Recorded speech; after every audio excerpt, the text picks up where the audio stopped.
methods to grind.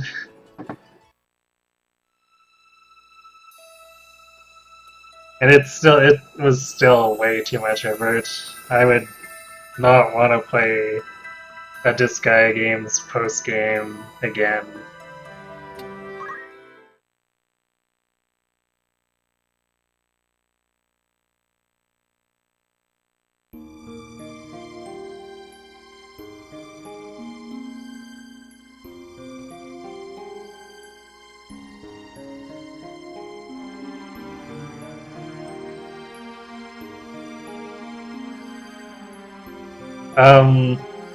If I just swinging back to what I was putting together again for a second there, since I missed the question.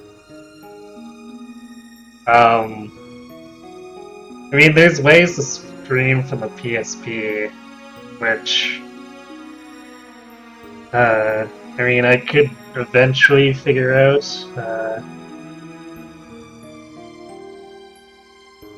It's not an easy thing, and would probably require me to get yet another capture card, so I'm not too keen on that. On the other hand, if I could stream the PSP, I do have quite a few games that I could stream in addition to it. I mean, ideally, I just get a copy of the PS1 remake of Let Us Cling Together, because then I could just stream through my PS2, but I'm not sure what the pricing looks like on that. It's probably pretty expensive, so I'm not sure if I want to shell out for that.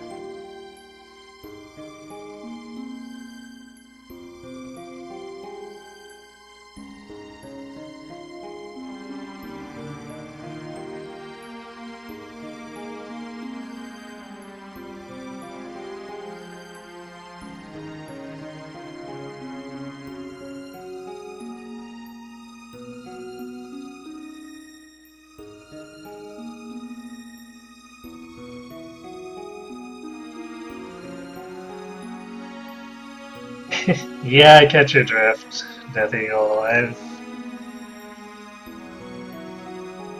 It's something I've thought about, and I'd prefer to do things with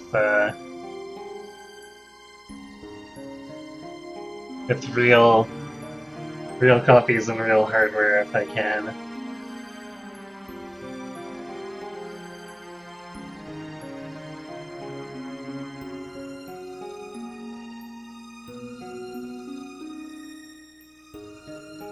Okay. Wow, we're only level 6 in this file. I guess we're still on part 1.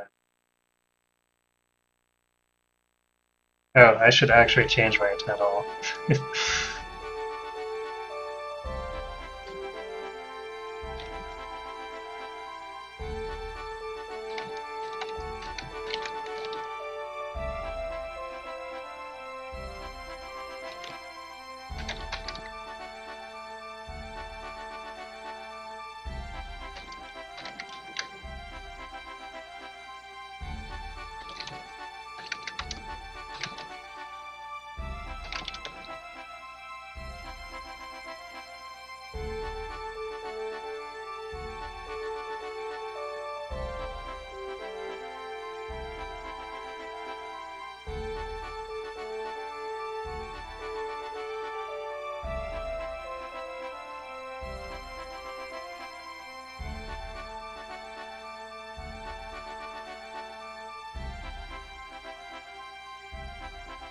Yeah, it is a relatively expensive hobby.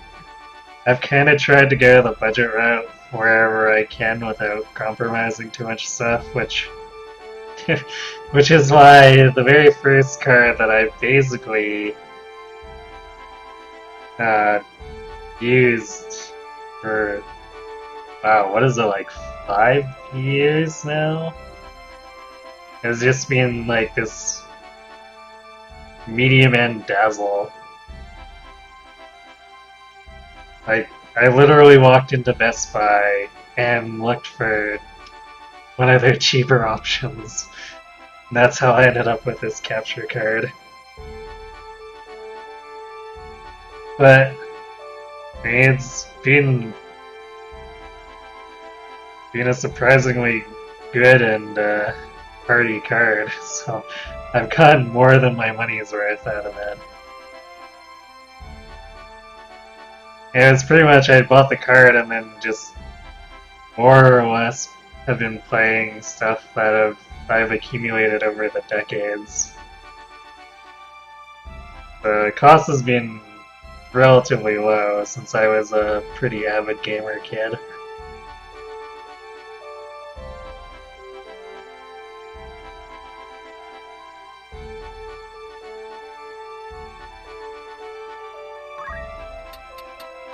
You know what? I don't even remember what our units looked like.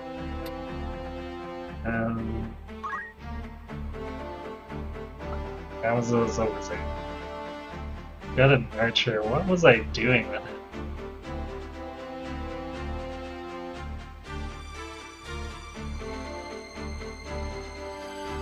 Oh yeah, I remember you talking about that before.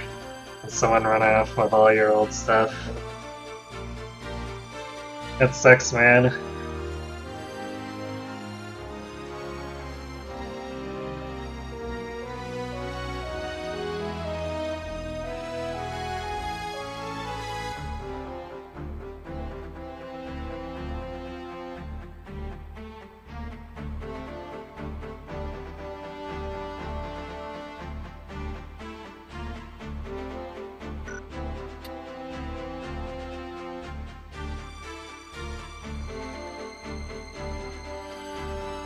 Yeah, understandably, I'd be pretty bummed out too if someone ran off with all my old stuff.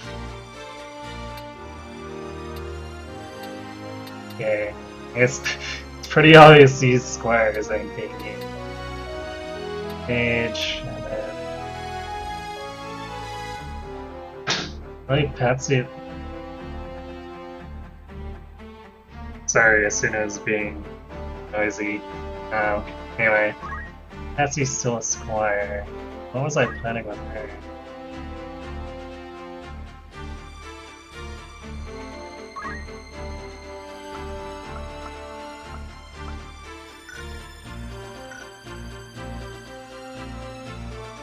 Or maybe it's just that I needed a melee and this happens to be a class that doesn't have garbage movement.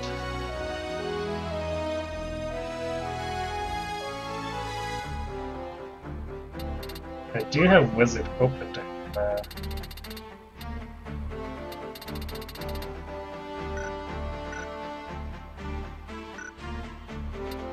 Or maybe I was trying to bleed over Squire experience.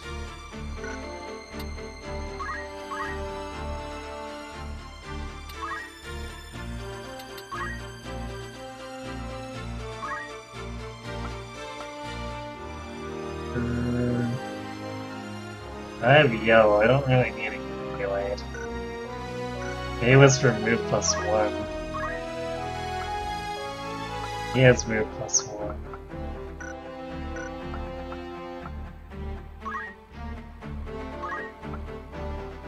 She does not.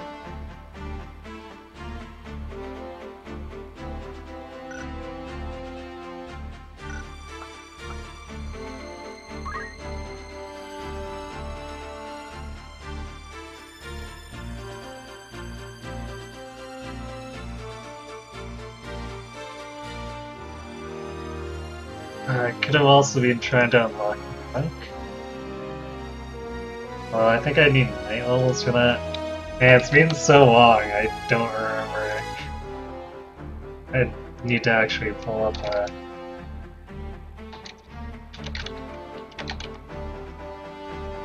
chart for the jobs here.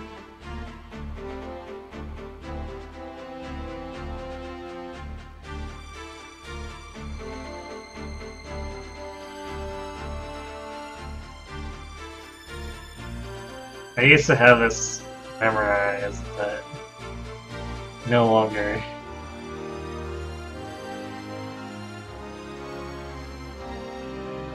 Yeah, I'm very early in the game.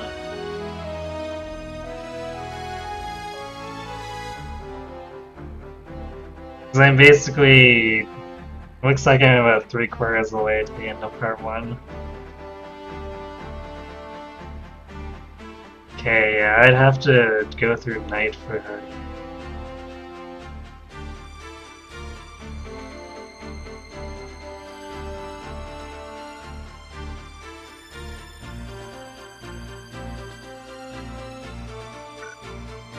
This is the only character who's kind of a question mark.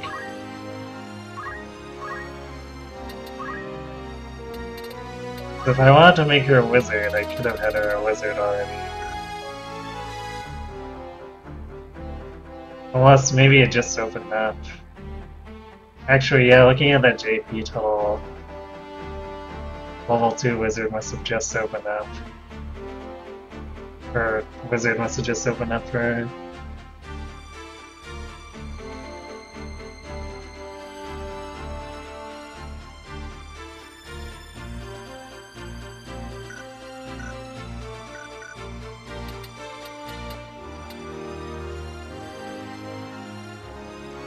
She has so many faith. Yeah, I'm probably going wizard right with her. Well, I guess stop being indecisive and change her.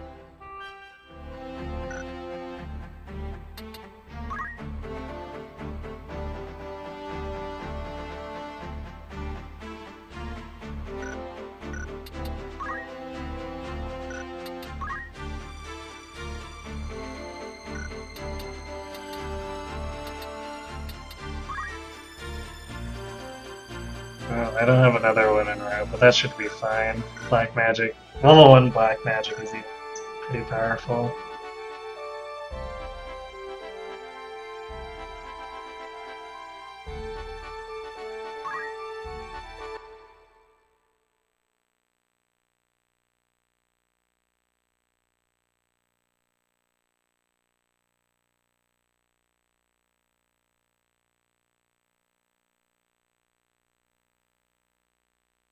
I usually don't use chocobos.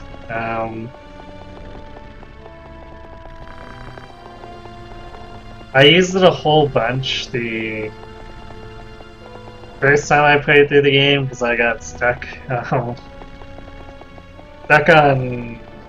the infamous second Wygraph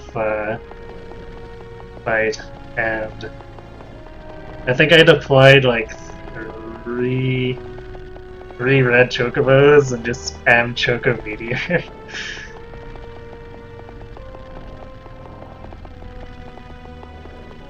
But they're kind of a one-trick pony, so I tend not to use them as much now.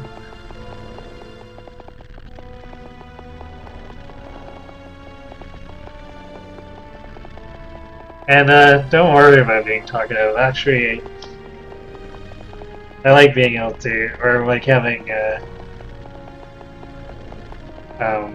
things to comment on back to you guys.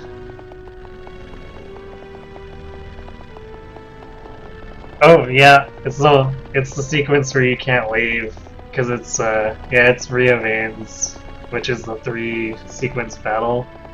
You can save after the first and second.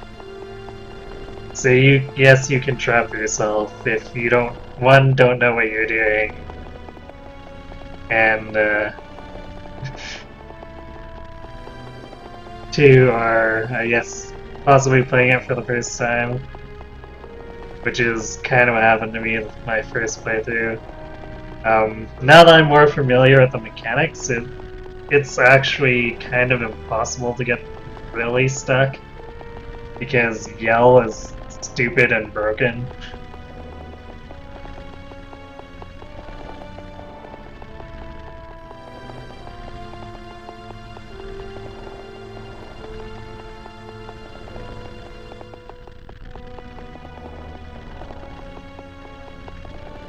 Oh yeah, yellow chocobos aren't that good. Like their attack is pretty bad, and I guess yeah you can ride it, but then that's using 2 unit slots up for increased movement.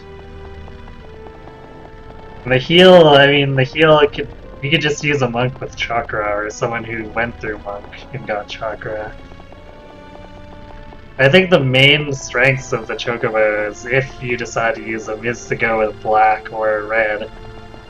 The black ones have the ability to fly, and Chocoball is actually a pretty heavy hitting ability. Or you can just go flat out offense with the red Chocobos and use Choco Meteor.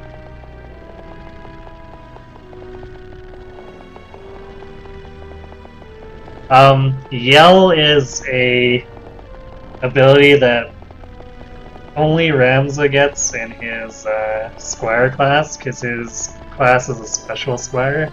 And what it does is it increases your speed by 1 until the end of the battle. And it stacks.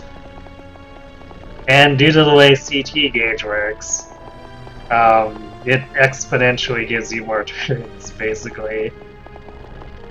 Like, if you can bump your speed up to about 20, you'll be going usually about 3 or 4 times for everyone's 1.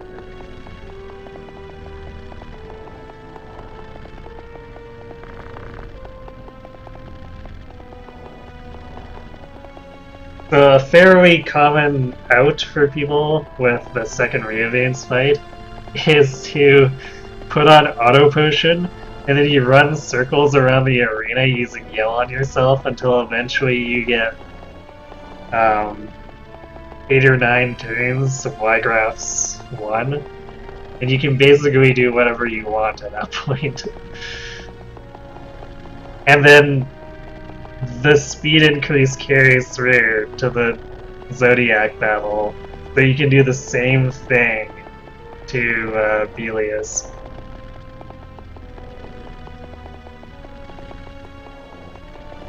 Yeah, it is very broken.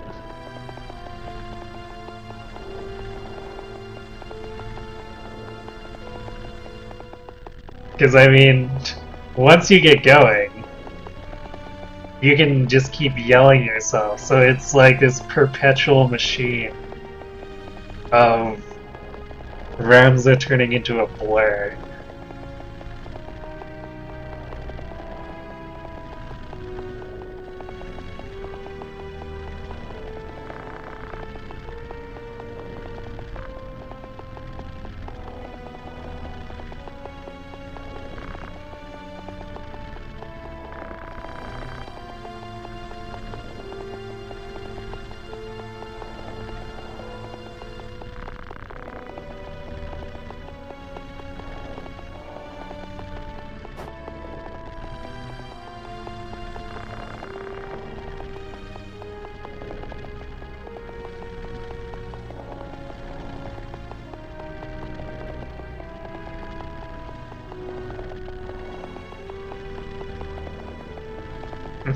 You like using weird classes like the Dancer? I mean, there is a legit Purdy build that that abuses the Dancer. Like, if you run a Dancer and 3 Mimes,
well, I mean, let's be fair. There's a lot of broken stuff in Fire Emblem too.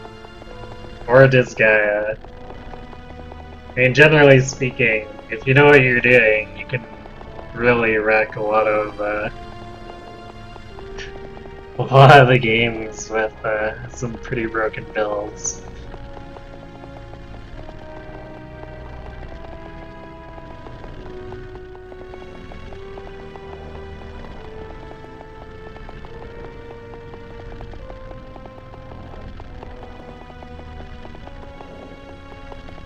Yeah, I know I would kind of followed a hard type hack for a while. I never actually played it, but they did a lot of changes.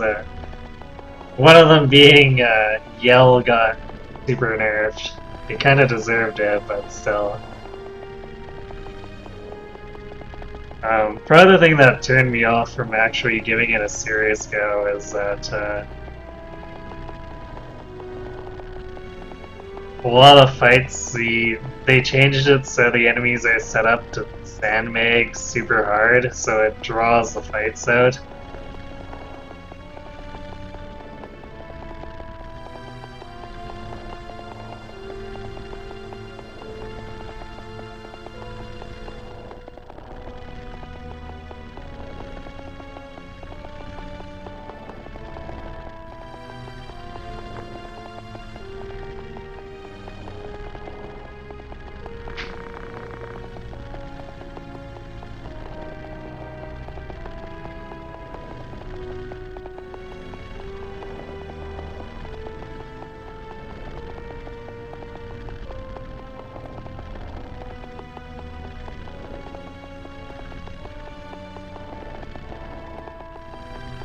Yeah, I mean, that's gonna happen with pretty much any game if you're going from someone who knows the game in and out and then to watching a beginner. I have watched a few beginners play, I guess pretty full spread of the different Fire Emblems.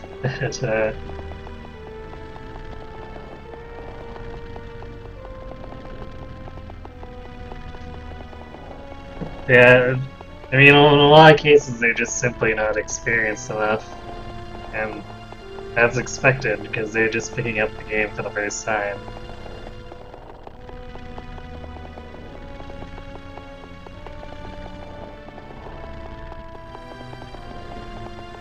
Path of Radiance seems to be pretty popular to stream.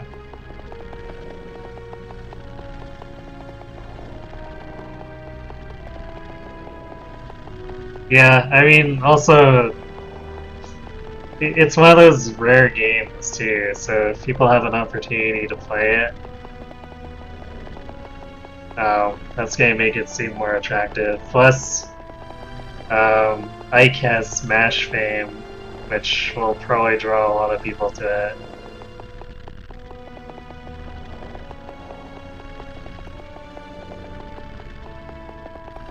Which I do find kind of interesting, because Path of Radiance is one of those games that definitely feels pretty dated now. The animations especially, they feel a little bit painful for me to watch now.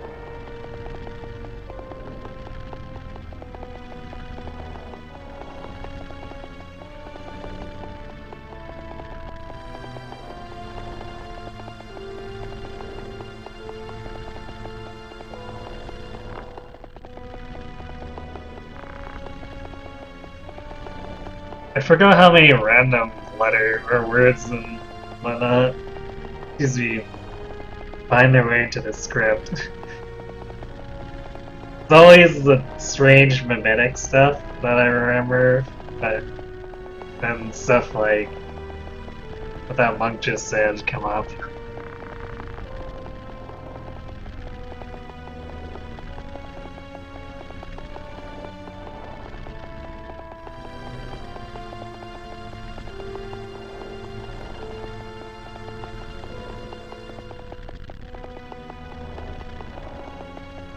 Well, I guess the main complaint for me would be that Path of Radiance animations look pretty stiff.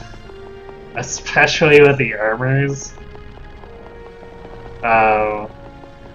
Those probably second to the armors is the flyers, Pegasus Knights and Wyverns.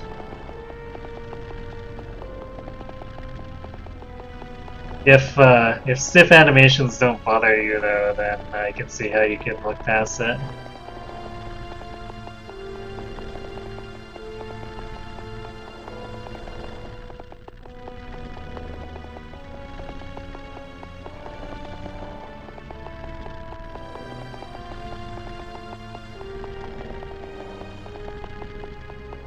Oh really? You feel like the 3DS battle animations don't have the same oomph? I feel like they almost intentionally overplay the momentum to an extent, especially with Fates and any kills on fly units, sending them about 10 feet back.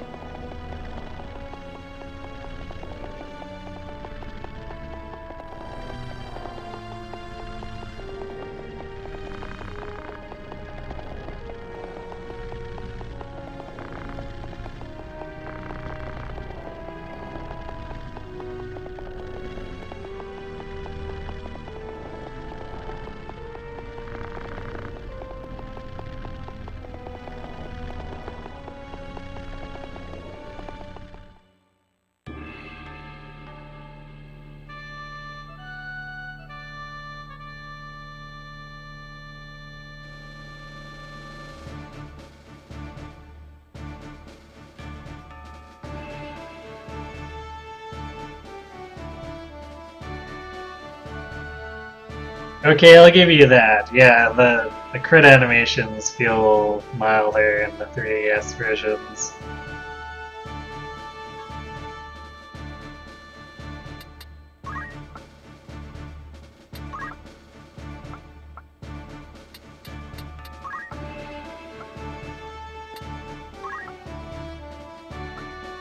Wait, what was I using as my... Yeah.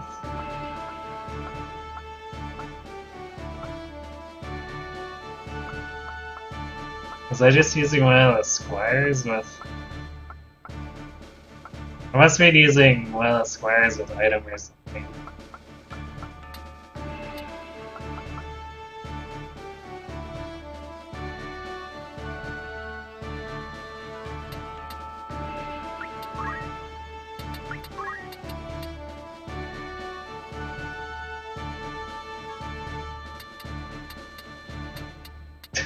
You know what, actually looking at this lineup, I probably did change her over to the square just so I had a sword fighter. Oh well.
I'm not sure if the FF Tactics engine could support having 10 units. Like, one unit is powerful enough to break the game on its own. So it'd be really tough to have enough enemies to pose a challenge, or I guess have to give the enemies some pretty broken builds of their own. And then I think that puts you in territory of the kind of builds that that hard hacking gives to its units, which I don't know if I'd be a fan of that.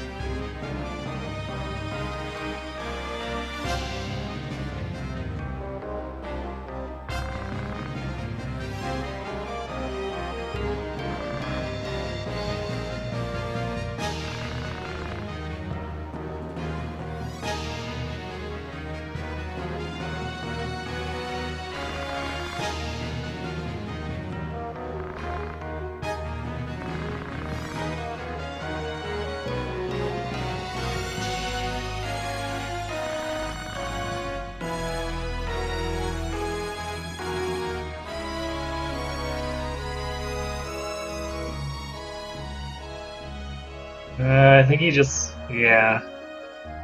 Well, oh, okay, maybe not. Yes, yeah, I think he just pulled Stasis Sword onto us, but I guess he's not in range for that.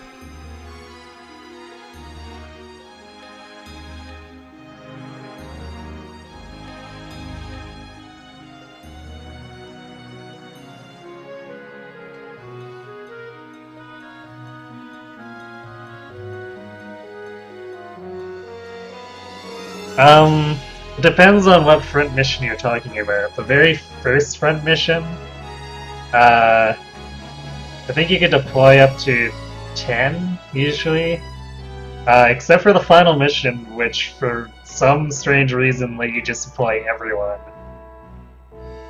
Not that everyone would be particularly useful at that point, but it's there if you wanted to. Front Mission DS? Yeah, okay, so that would be the one I'm talking about, since that's a remake of the first game.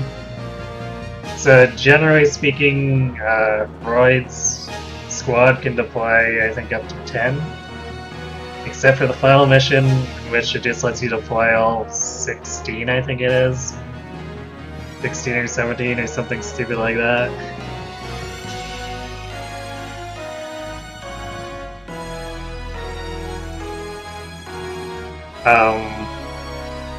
Beyond that, Front Mission 3 was a 5-mech game, I think.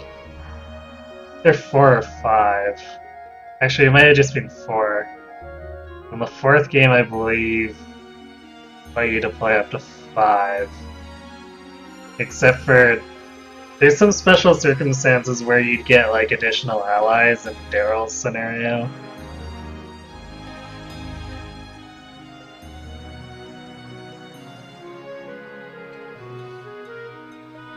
Oh yeah, shoot, what was his name?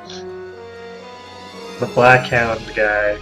Yeah, the second scenario is definitely a step up in terms of difficulty, but it had the caveat of since you only had a few units, it was very easy to end up just crossing that breakpoint where your units turn into juggernauts.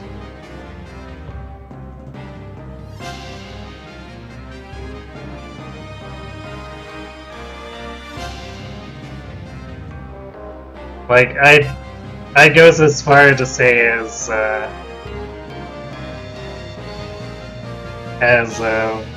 Black Hound path grow, your units will grow about twice as fast as a Royd's path.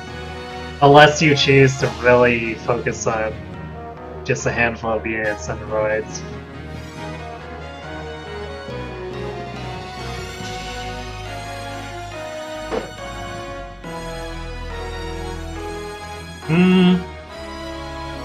No, I don't think there's more constraints. I guess there's a unit limit constraint, but I feel like Front Mission 4 especially allowed for more strategy because it gave you the links, which let your units attack in tandem.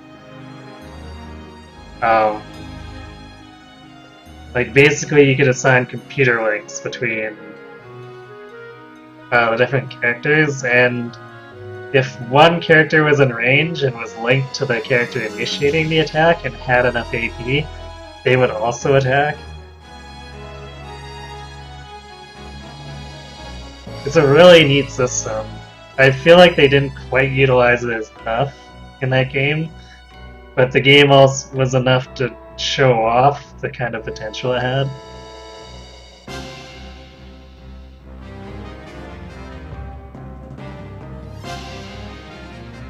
And on top of that, it sped up the gameplay a little bit too. One thing that I guess is neat, but it also frustrates me because you can't decide, is if your unit has enough AP to make 2 attacks, they'll make 2 successive attacks.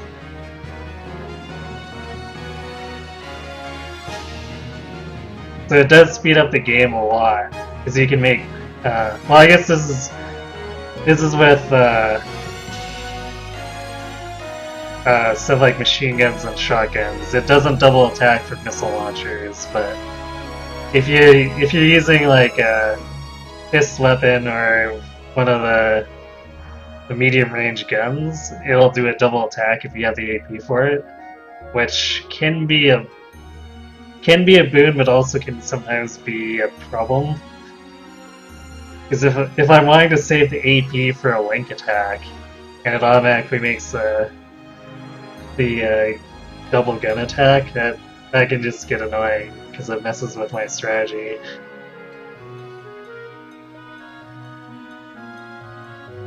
Yeah, it is kind of like supports in a way without being like Fire Emblem supports.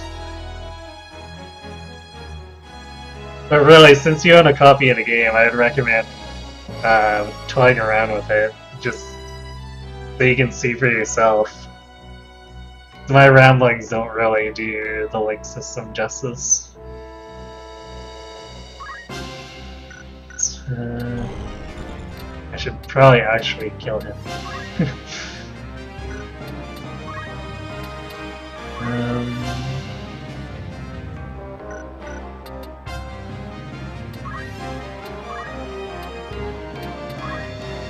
Like, he just YOLO'd out in front of me. I should probably be able to kill him with spell spam.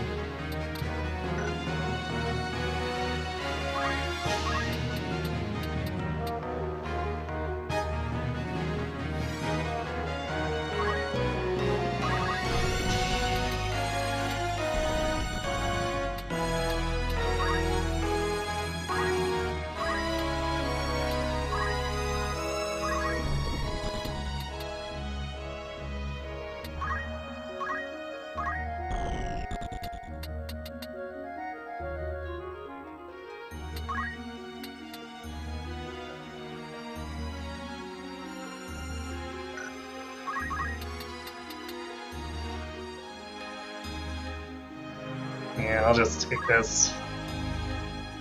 I'm not gonna be able to get to his side to lower his evasion anyway, so whatever.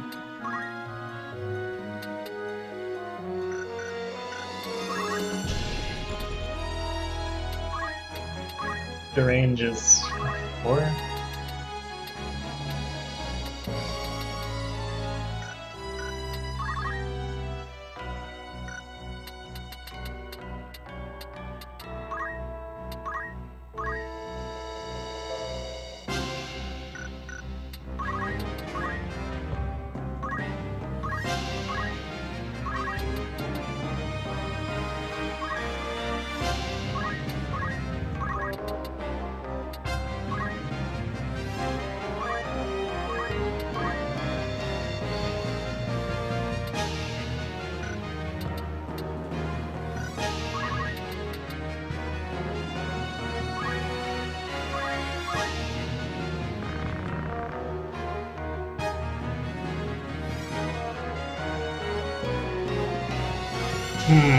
Front Ocean 3 is the best one.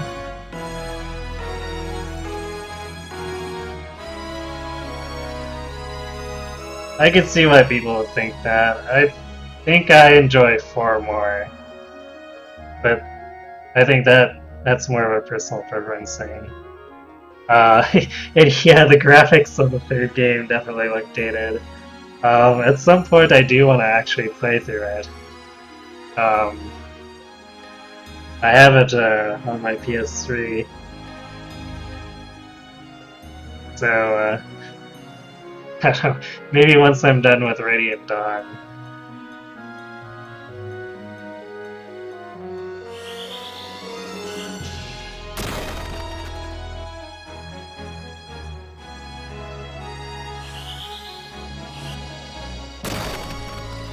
Ooh. At 10% dodge.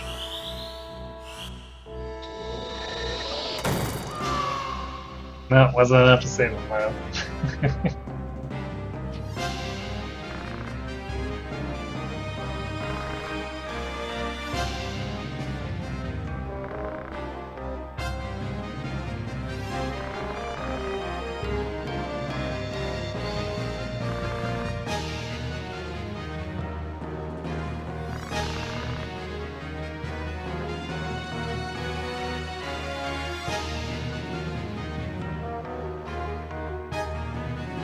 Oh yeah, 3 is definitely very long if you do both routes. Which I don't know, I think that's a good thing. Like they give you basically 2 full stories for the price of 1 game. A pretty good deal if you ask me.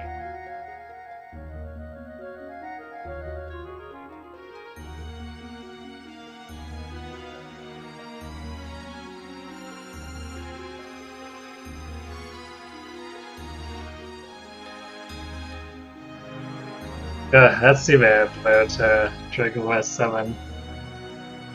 I'm not terribly familiar with the series myself.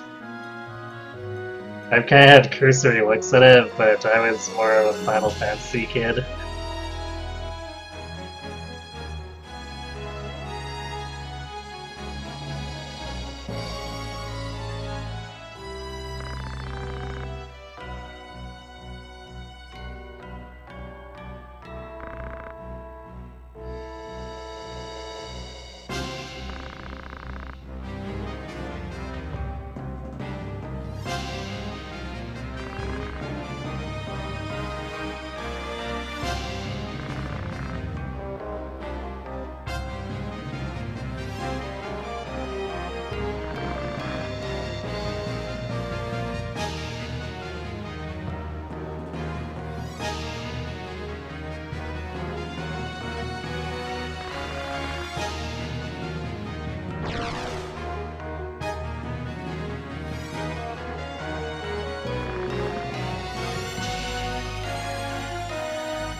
You'd recommend the 9th game? Alright, noted.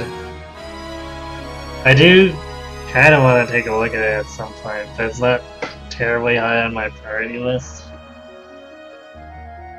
But I'll keep that in mind for if I do end up choosing a game.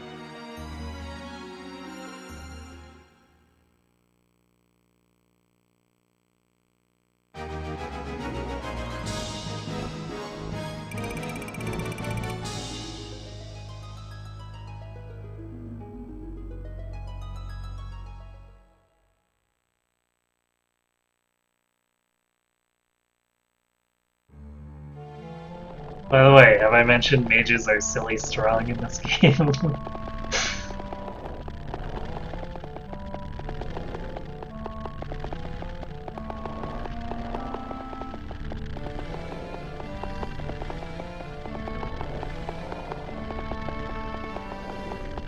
It's kind of funny, the lower your level, actually, the more advantage you have as a mage, just due to the way the charge system works.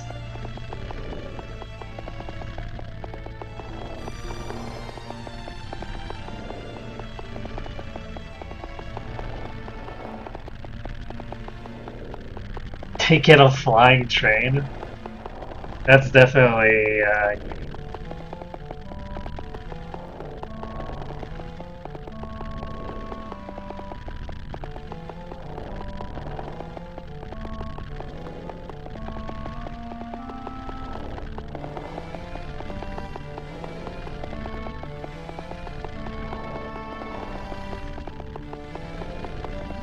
That kind of makes 9 sound a little kind of MMO-ish, if everything is so customizable.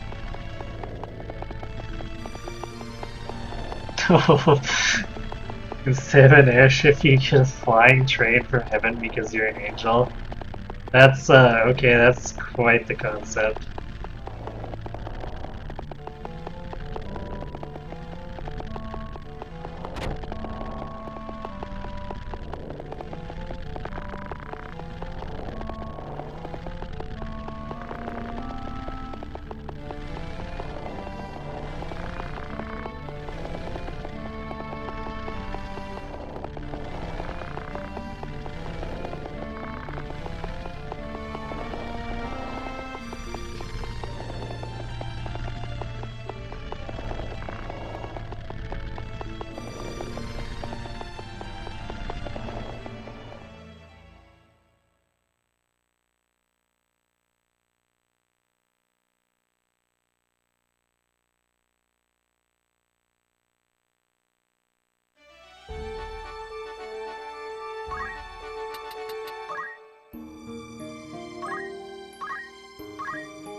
Okay, I don't think we're gonna have much to spend for job points from that. We might as well just move ahead.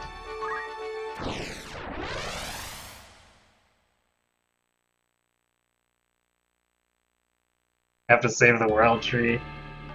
Okay, that's a little more stereotypical JRPG.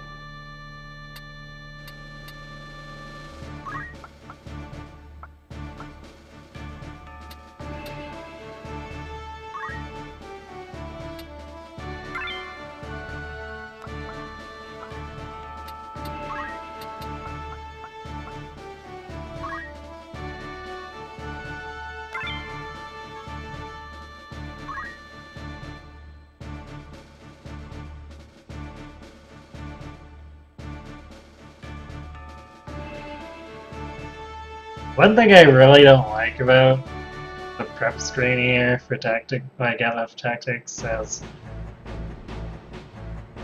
like those placements have no real context. And even now, like with me being familiar with the game, sometimes I don't even remember where it's gonna put me with relation to the buildings.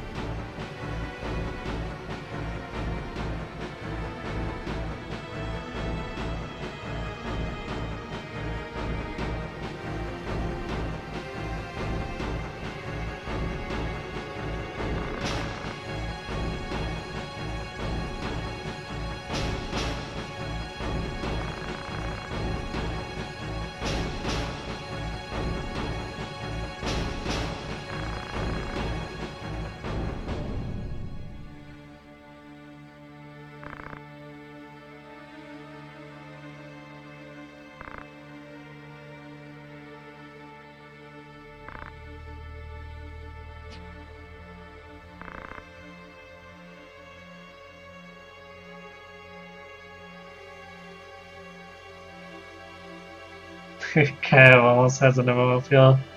I mean, that's what I thought it sounded like.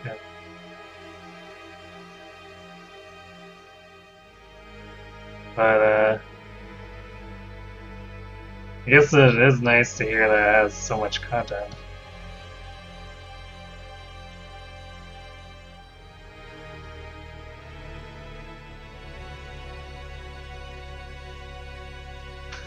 Or the line's gonna be one right here, right now.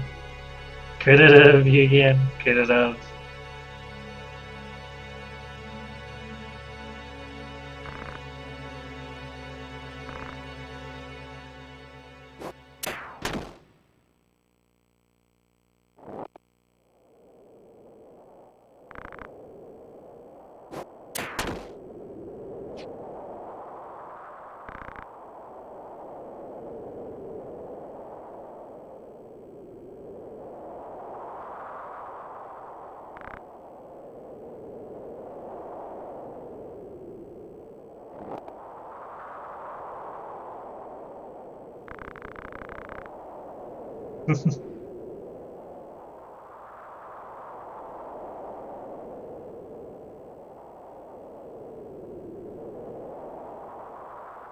Yeah, I guess you're right, but the whole plot here kind of does unravel because Elgus decides to be a total dick.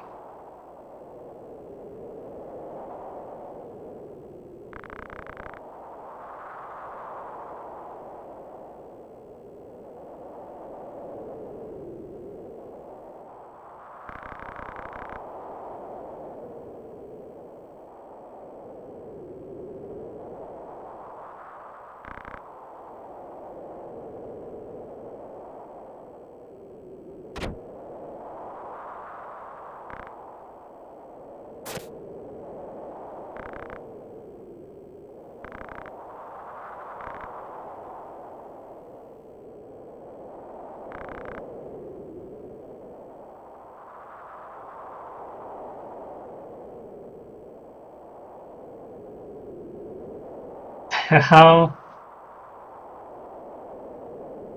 No, I don't think. I don't think it's you being dumb or having a short attention span. This game does get really strange. It's a political power struggle that just veers off into supernatural monsters at some point. As much as I like this game, there's a lot of things in the story that I'm not quite sure they did it together all that well.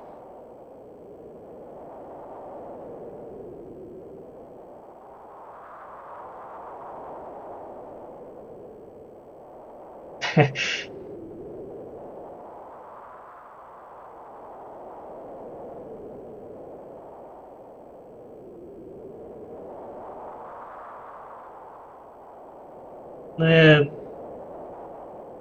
I don't know if it's after 6 that Final Fantasy has its acid trips. Like, 4 is pretty strange, even. 4 and 5 are pretty strange.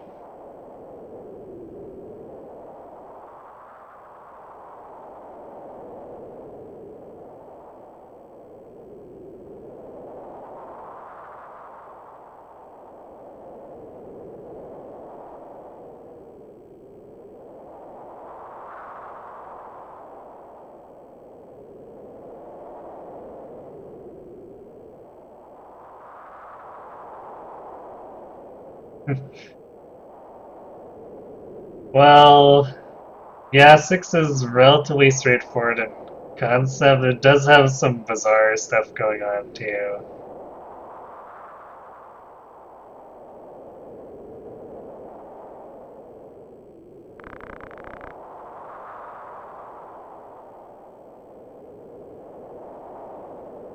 Well, I guess I would agree that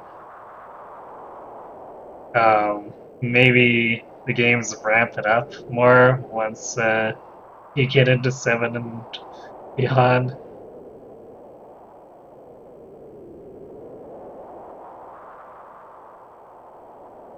The last time I went back to play 7, it was definitely more acid trippy than I remembered it being.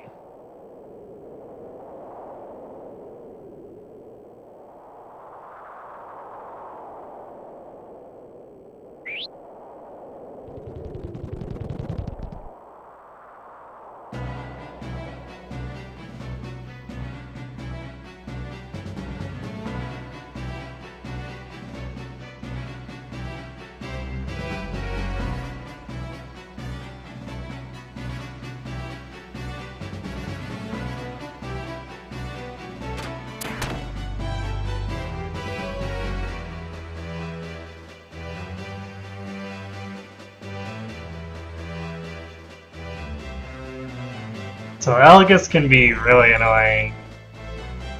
Because even though he's got Garbage Brave, he's got Auto Potion on. Which can draw things out unnecessarily. Also, delete is suicidal. There's that Auto Potion. On the first strike.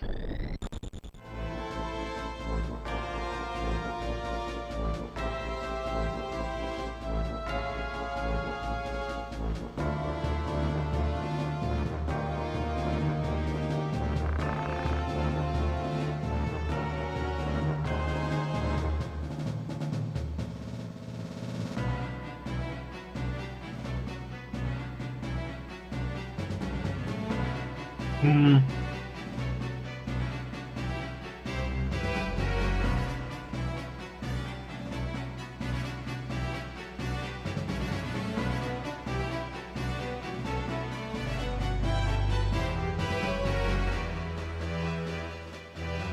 Yeah, I guess 12. 12, I guess it kind of suffers from the same thing that Tactics does. It starts out as like this big political power structure, and then it veers off to, oh, by the way, it's about gods and I guess separating their control from humanity and stuff. It, I can't blame you for being confused. It's a very oddball plotline.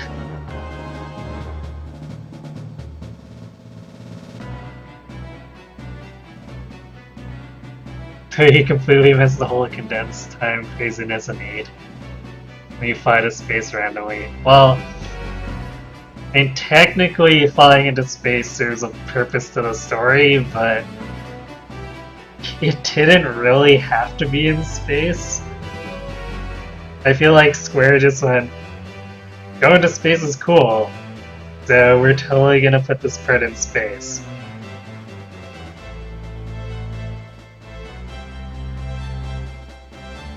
Have I heard the theory innate that Squall is actually dead? Oh, no. I don't know. I don't feel like there's a whole lot of basis for that, but that could just be me.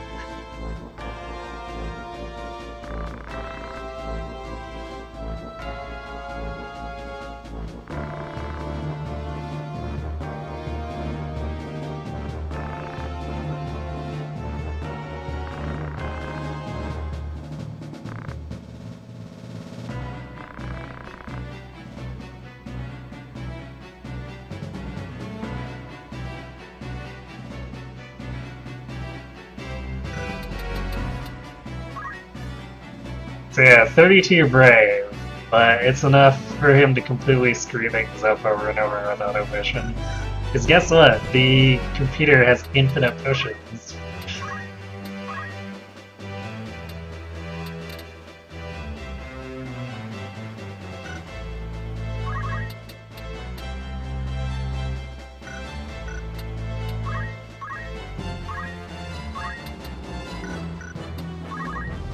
To move forward one to do this. Not sure I like that.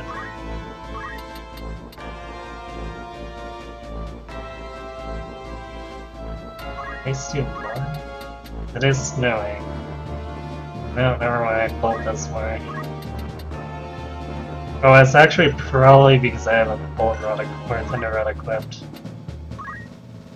Yeah, if I had actually had an ice rod equipped, it would do more because stacking weather bonus and rod bonus.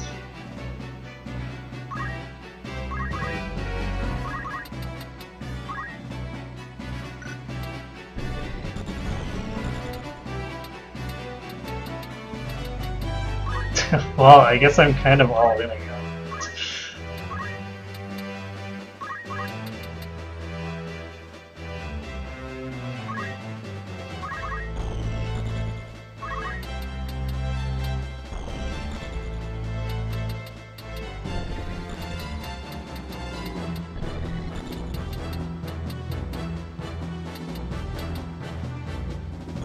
Do I want to go?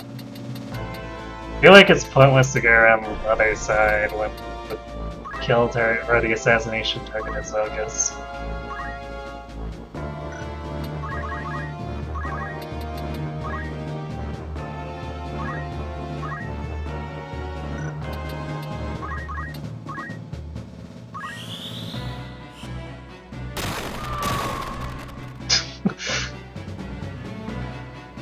It's weird that she hit herself doing that. There's almost no reason for that. Well, I think we're just gonna flat out kill Elgus without him auto pushing. That's nice.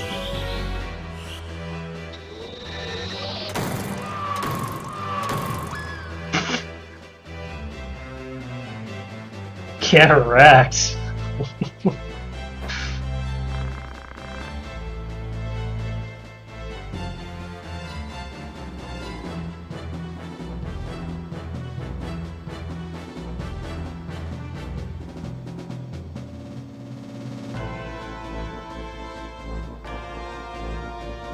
Oh, died in disc 1? Like...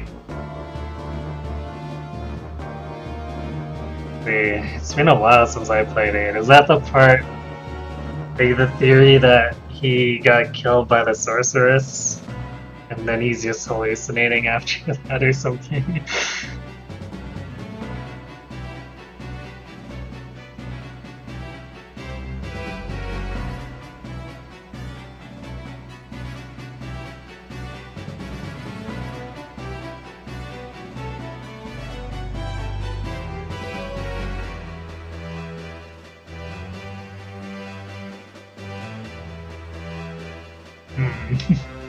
I mean, that's a pretty... I don't know. I'll admit there might be some basis for it, but I feel like that's still a bit of a stretch, even by, like, Square Enix, or I guess Squaresoft at the time, Acid Trip shenanigans.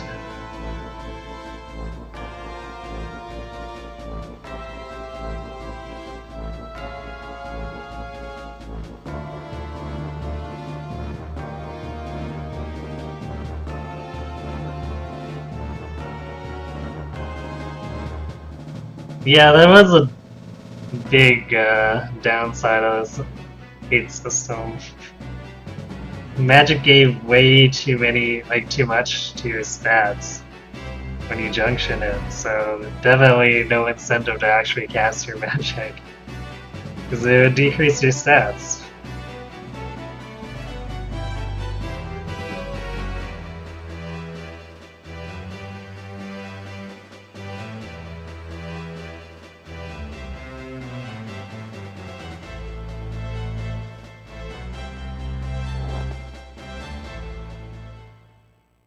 Well, Elgus, you see, you ran out, and then you got hit by a bunch of magic.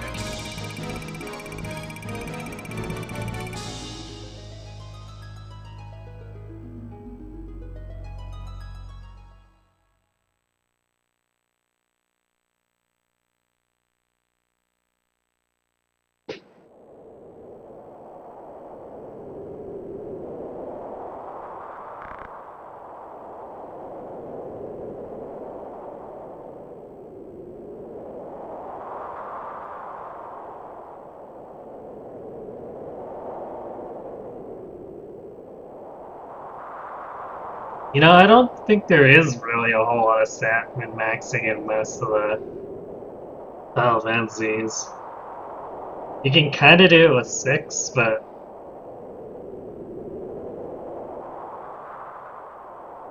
I think it's... the stats are fairly set, aside from... I mean, within classes, I guess. In, say, 3 and 5, but for the most part, you don't really have to worry about it.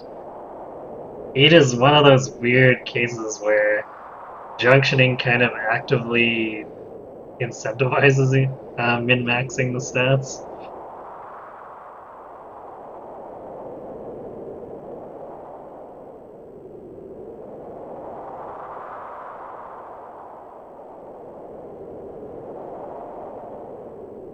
Yeah, I mean, that's what I mean by you can to some extent in 6, but you don't have to, because your level is a part of the damage formula. So simply leveling up allows you to do better, even if you're not min-maxing. And let's be fair, 6 is not that difficult.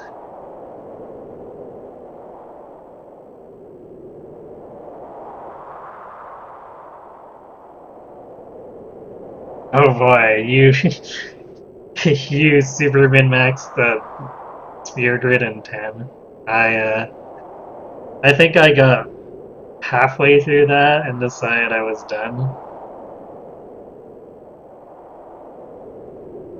I think I did hit points, strength, and accuracy. Oh, and speed. Those first stats. Decided the rest was way too much work and just finished the game.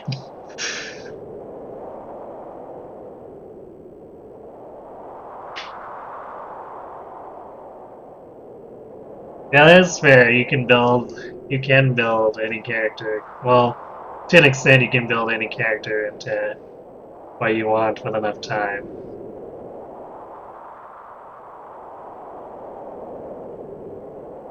I mean, you're still like Terra, Solus, and Velma are still going to inherently be better mages, even if you put a whole ton of work into Cyan until you reach a certain point with the magic growth.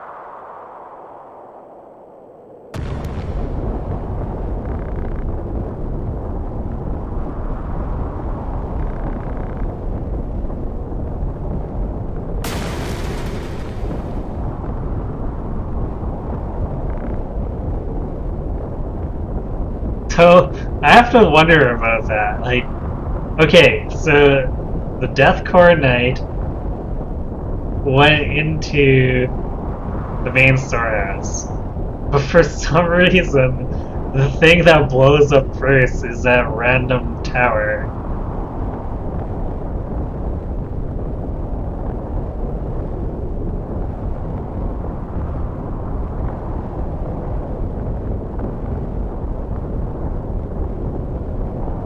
You especially didn't want to race Chocobos and play Blitzball.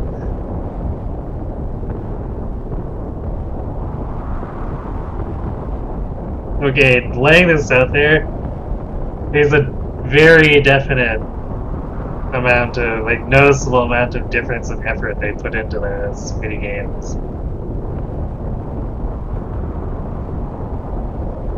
The Chocobo racing is like a really terribly programmed NES game.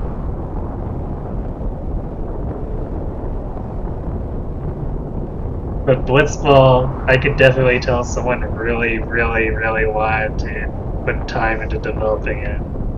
Even if it's not your cup of tea, if you ever do get the urge to play the minigames, don't do the Chocobo racing.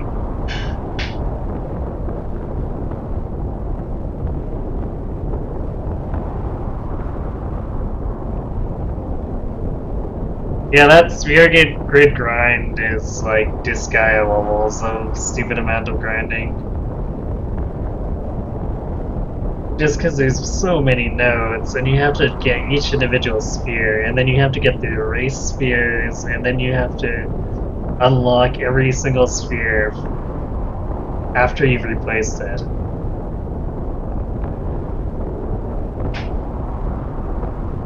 And at that point, I don't know if there's even a point, like, because there's nothing in the game that really warrants those stats.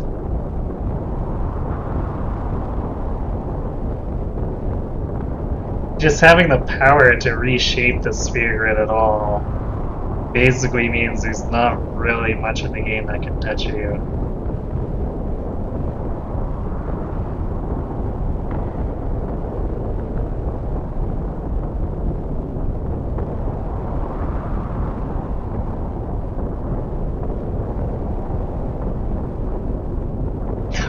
You didn't finish 7 because you didn't like Chocobo breeding. I mean, to be fair about that, it's pretty RNG what you get out of it, unless you're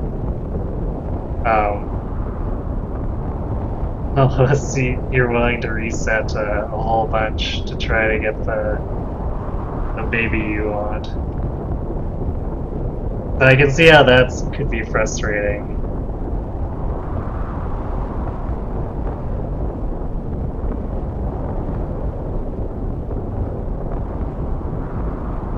Oh, you never got the good quality Chocobos? I'm not really sure what to say about that because I'm not. It's been a long time, so I'm not up and up on getting the quality.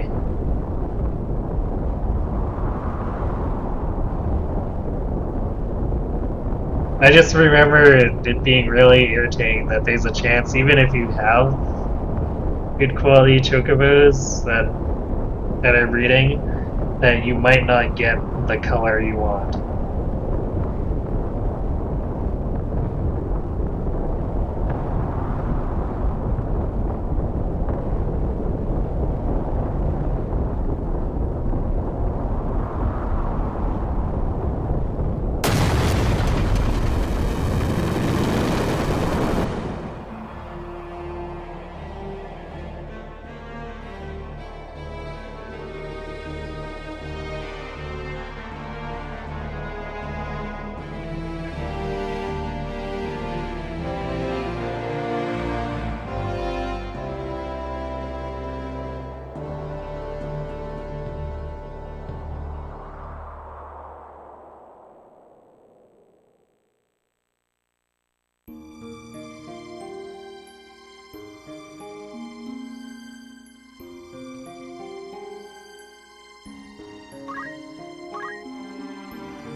I did not play the Game Boy Advance version of Styx, but I have heard things about the Dragon's Den.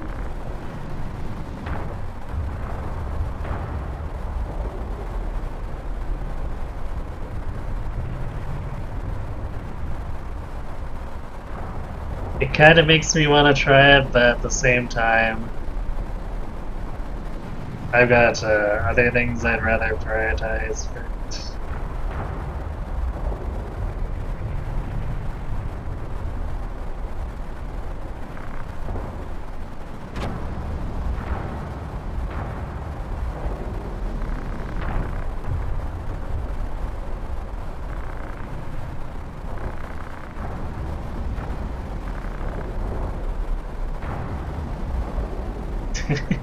I like how Cathcari is just straight up, okay, well, we're not gonna help you. It's not on our contract. The second.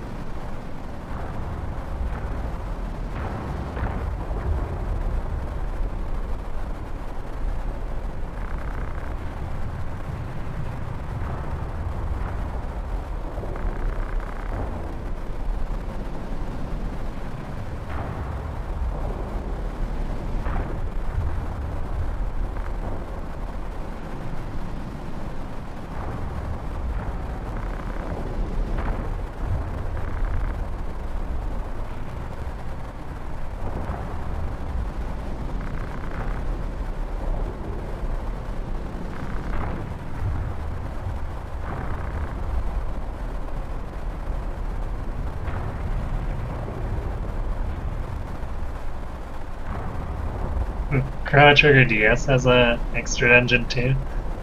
Interesting. I actually have that version of the game, but I've yet to get to it. that that problem that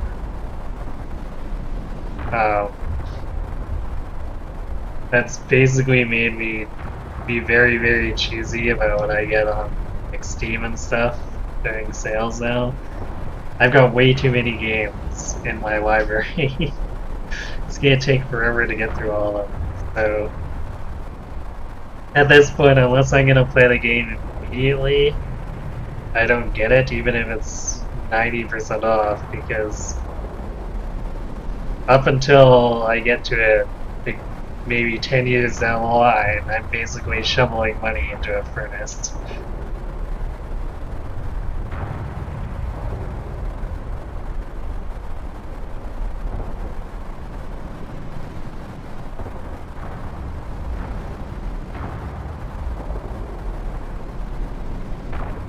Did I like the Where are the Lines dialogue? I appreciate it. I feel like it's overwrought at a lot of points. But I can definitely appreciate that they went back and touched up the script so it's not as bizarre and memey as some of the stuff in the PS1 version.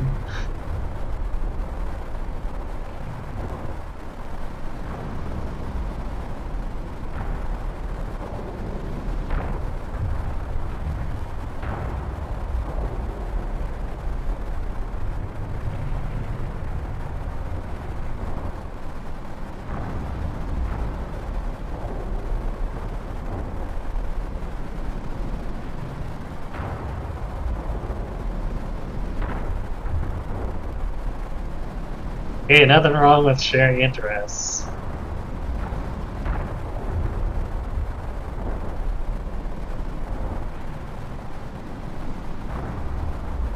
In fact, personally, I feel that's kind of a flaw with today's society.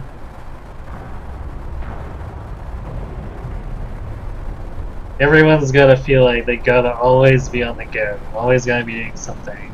And to be fair, I'm guilty of this too. I'm the kind of person who easily gets restless if my hands are idle. But there's just a point where you have to stop and take a rest, or else you're gonna run yourself into the ground. Even for things that you enjoy as a hobby, there is such a thing as overdoing it.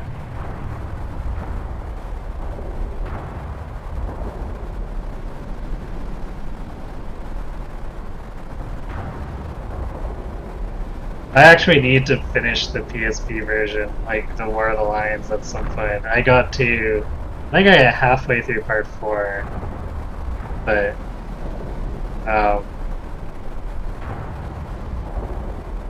I've already played through the game so many times at that point, and the lag for the slower engine was starting to get to me. I think if I were to play it now, I'd have no problem, but at the point that I played it, I think that was my 3rd run back to back, including the PS1 version, so I might have overdone it a little.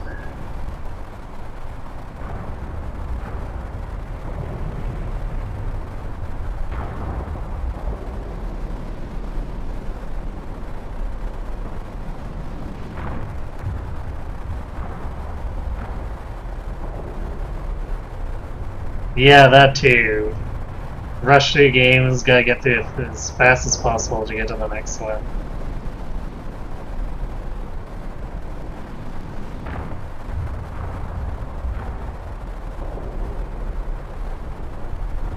I've definitely done that with a game or two.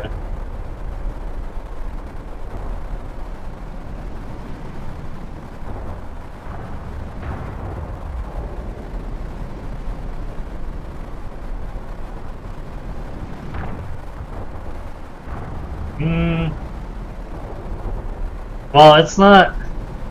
Okay, it's not tangible progress that the game flat out gives you in data. But with an online multiplayer game like that, you're still technically progressing. As in a personal skill level, even if you never get like a trophy or whatever in the game for finishing however many matches or whatever. You're still getting better the more matches you play.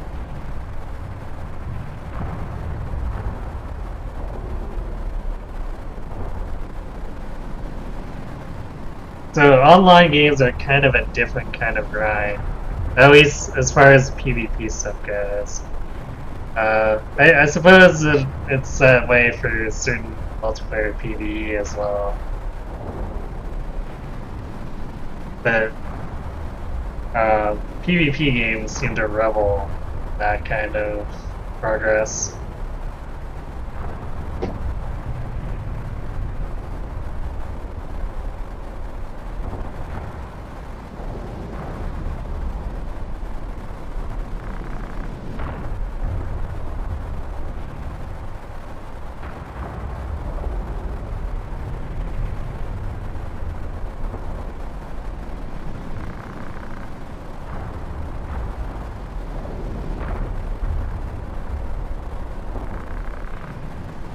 To be fair, with a lot of those games, meta can only take you so far.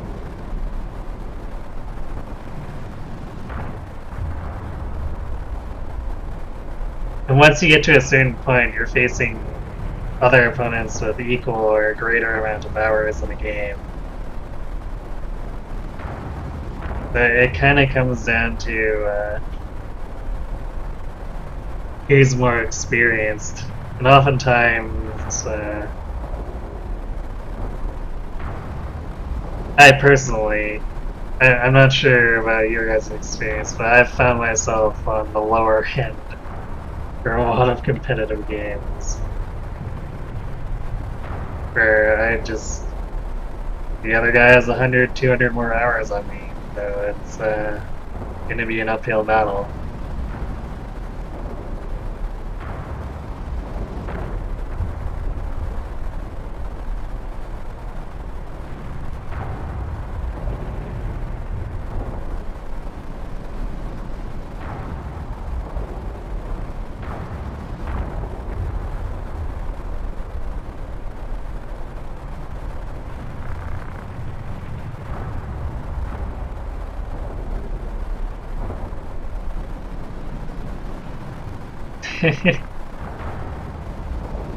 Yeah, wow, I know I put a lot of time into it back in the day too. Probably still would have put more time in it too if my Raid Alliance hadn't fallen apart.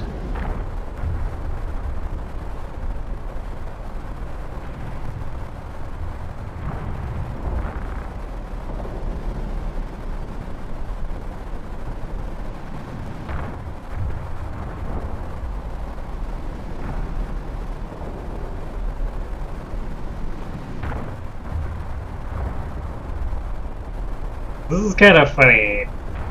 Yefgarian spends so much time complaining, and then practically snubs Ramza there, but for some reason he decides to come along anyway.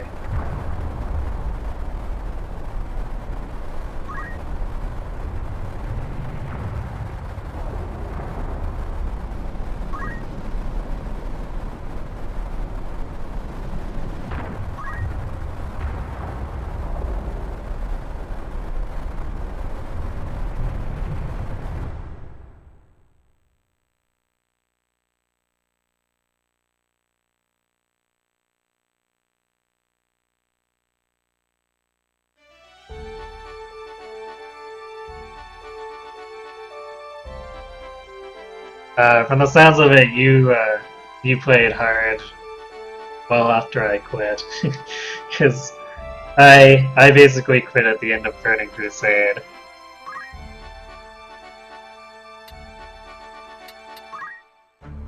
Okay.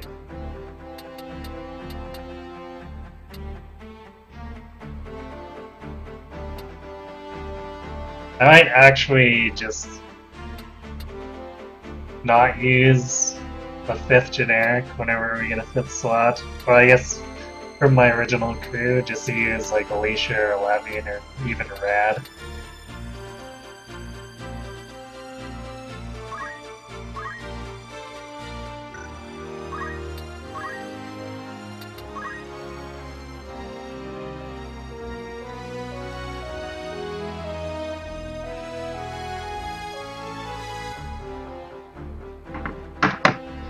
I'm gonna be right back real quick.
Alright, sorry about that. Like, all the water from the lake hit me all at once. I don't know why.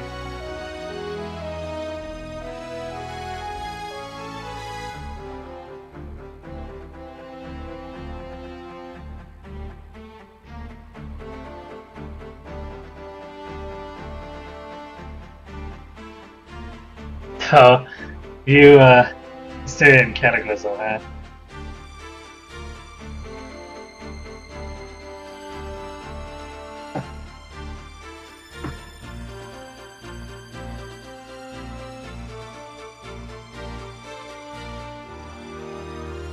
So I guess you would have missed the big thing that I think started my burnout. That I guess I kind of recovered it because of the Raid Alliance, but my burnout started because I did the old like vanilla PvP grind to Field Marshal, which looking back was way too much effort. But I think it burned me out in a way that wasn't quite recoverable, and just once I got into raiding, it kind of staved off the inevitable. But eventually, at the end of Raiding Crusade, I just couldn't take it anymore. No, Field Marshal was the second highest rank. I got to the point where I was considering Grand Marshal and looked at how long all the people I knew who had attained it had to grind on top of Field Marshal to get there. But no, I'm done. No weapons were worth going through that. I already had epic armor that was otherwise not really attainable for. I was playing a warrior, so in vanilla WoW, they had the 3 specs, but for the most part, Blizzard only made gear for 1 spec. The warriors almost always only had tanking stuff. So,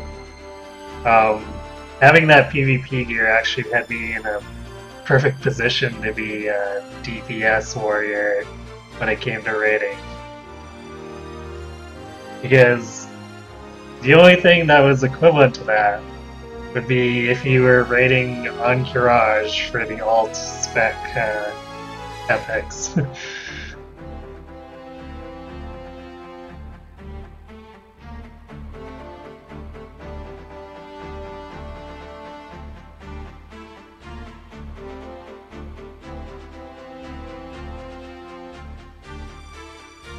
Yeah, for sure, a totally different WoW, which I find kind of neat. Just hearing from people as the game progresses that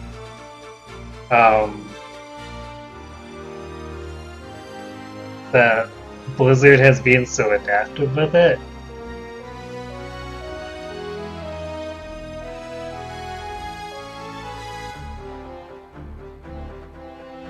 Because you can only do so much with the system before it gets stale, especially vanilla WoW. Vanilla WoW is very old school line of thought.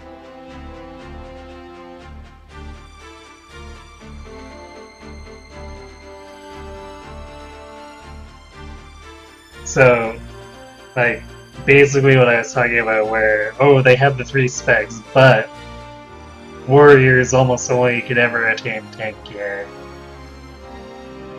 And priests could only get healing gear. Paladins could only get healing gear, which...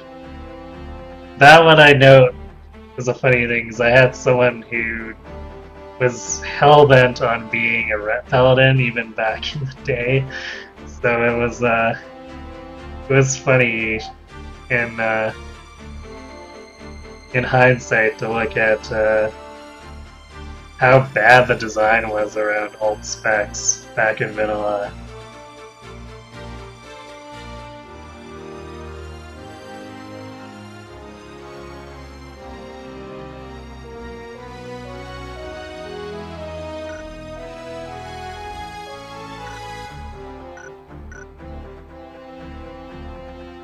I played on Alliance.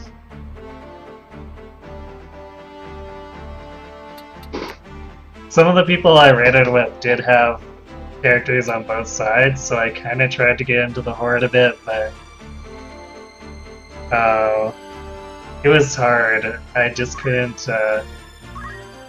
With the inability to communicate cross faction, it was just hard for me to play my ult and be cut off from all the people that I normally chat with during the game.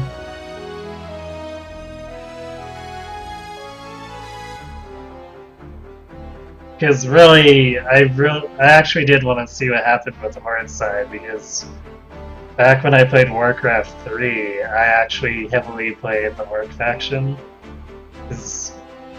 In part because their campaign, I think, interested me the most. But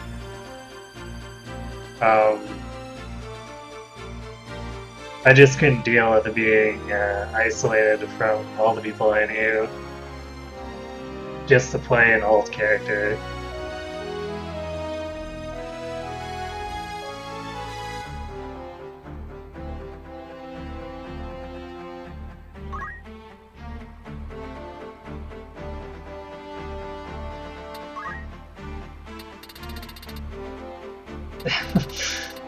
No, Phoenix, why would you learn antidote? No, Phoenix, Alicia, you disappoint me.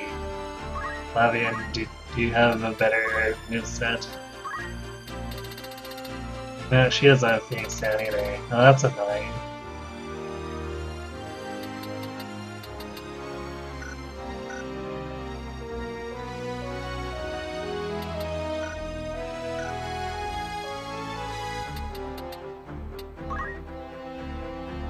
How about you, Rad? You have more sense than you. Nope. Oh, he knows High Potion for some reason.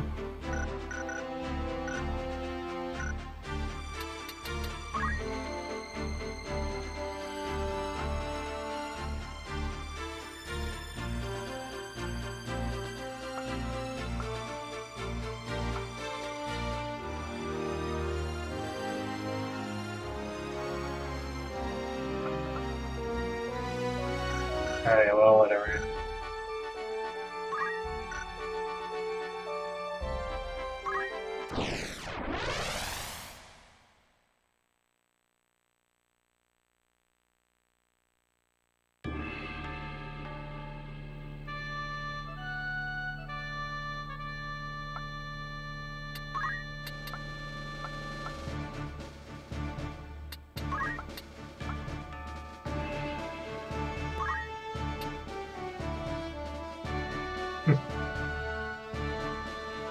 You like to get dead more than anyone else? Well, I guess if it's any consolation, you bailed before, from what I heard, is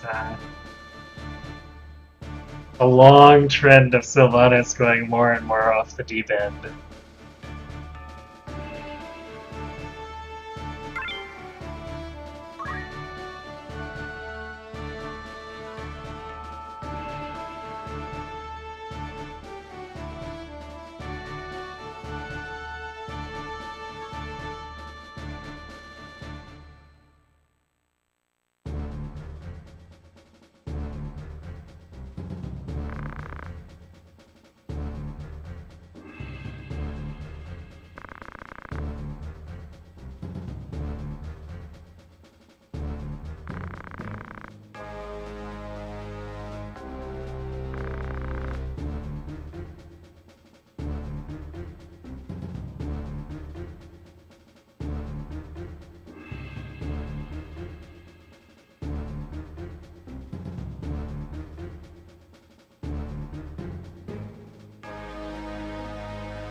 Warlords of Draenor is apparently just a ploy to bring back Gul'dan.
To be fair, time travel is one of those things where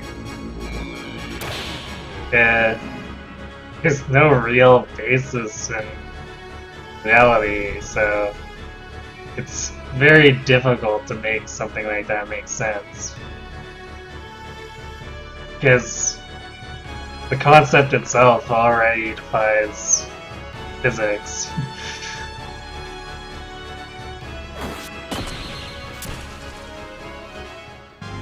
So it's kind of almost best just to not think about it.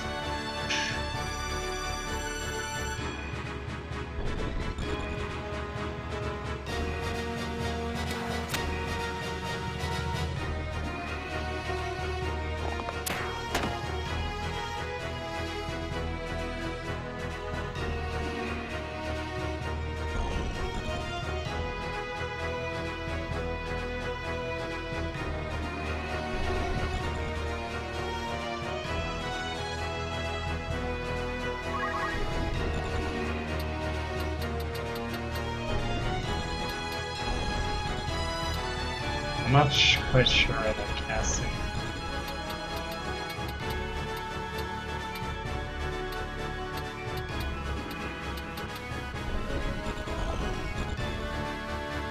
This would probably be safe.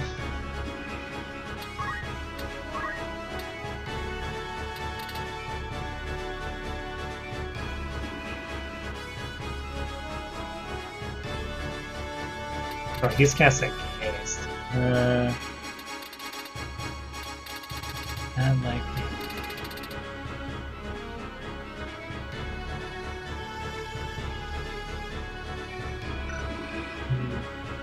Will that change the turn?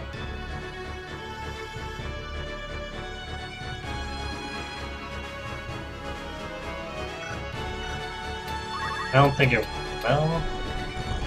Can I actually reach for me?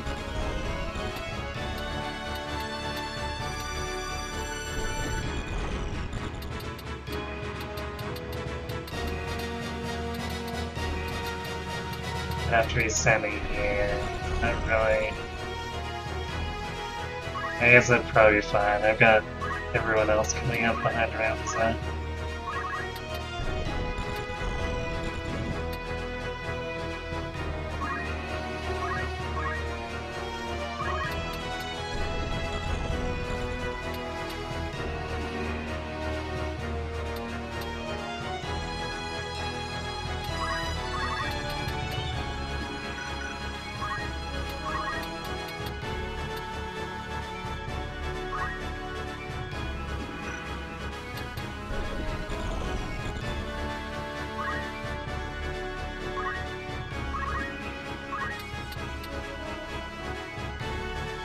Oh, regular, watch it.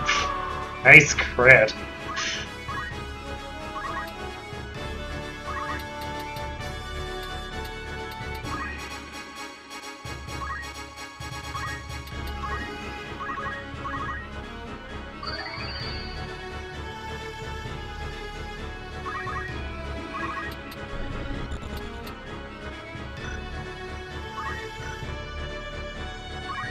Why does she have so much jump?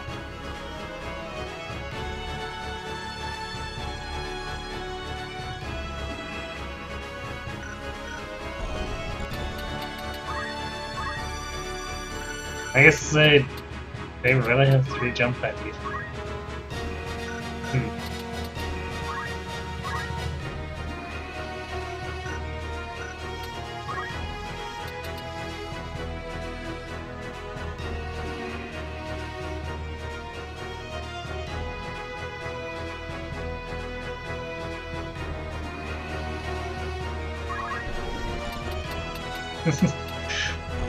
Like I said, it's best not to think about it. Just, it's magic, right?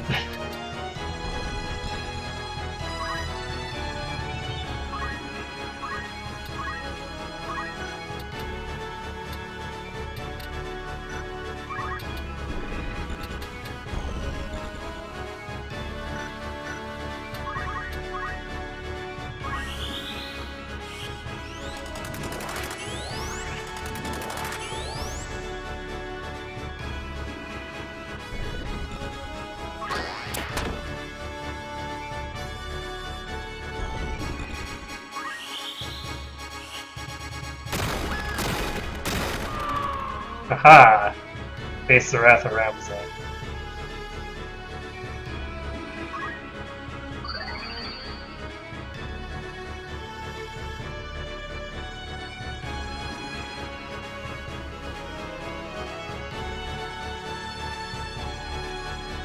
F-Guardian, what are you doing?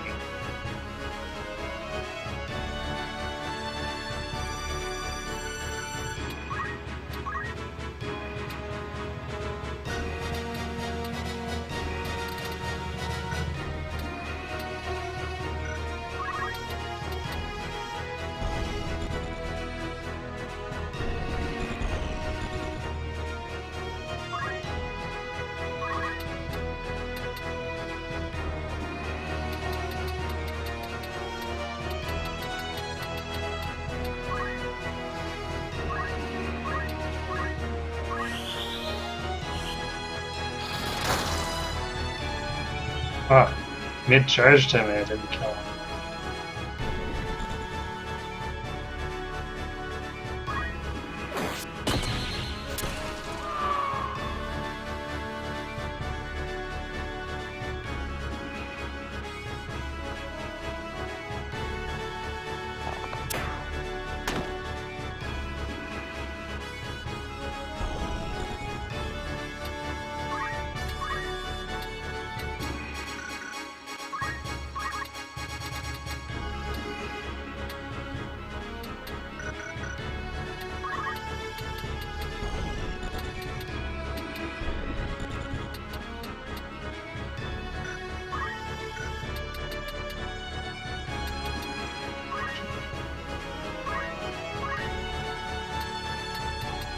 I don't remember my zodiac signs as well as I probably should.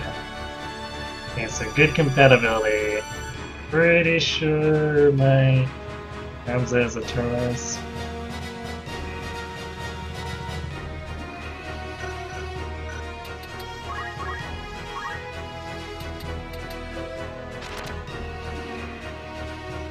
Oh, well, he's got good compatibility to either of these enemies. Yes, maybe I'll go for the one on the... Just because it's going to be more annoying for the other characters to reach right.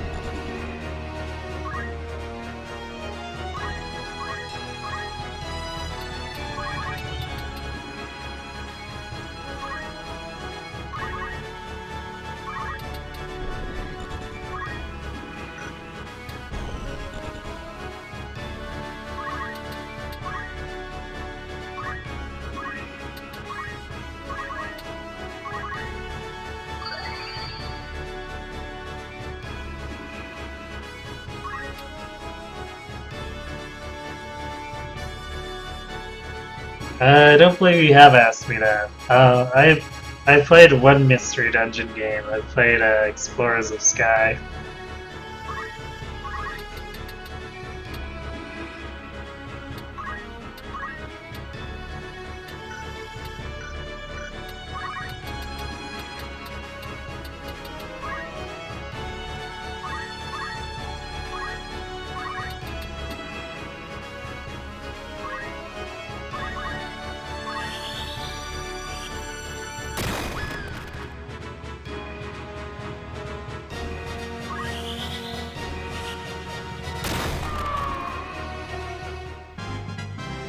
Well, rip those dudes.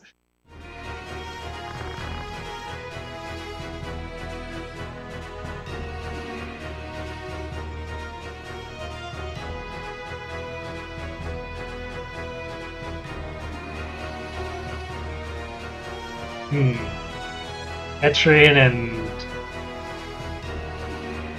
Hiron are like Diablo Light. Interesting. I don't know how interested I'd be in playing them though.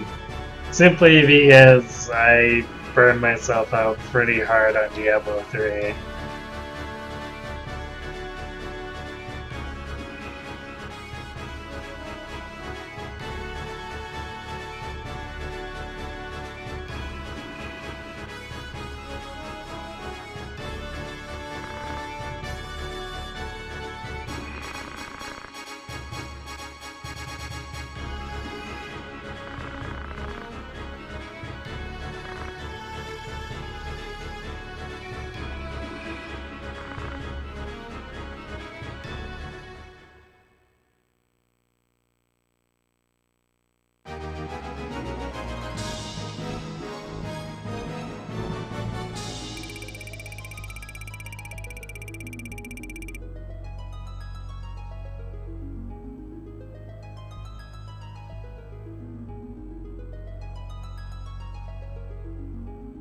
I'll agree with that. I mean, to be fair, there's a lot of things with Diablo 3 they did that was pretty good, and a lot of that is quality of life stuff. There's a lot of stuff with the first two games that was just not that good for the interface, so I'd say 3 has pretty good interface design, it's just their content was not something that held me very well. Probably because it kind of turns into an endless cycle of grind more gear, grind against more infinitely scaling enemies to grind more gear, to grind against more infinitely scaling enemies, which I can only do for so long.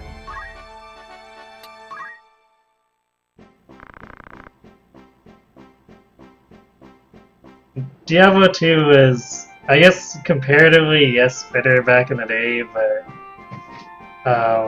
I replayed that game a few years ago, and that game definitely shows its age. There's a lot of dated concepts going on with Diablo 2.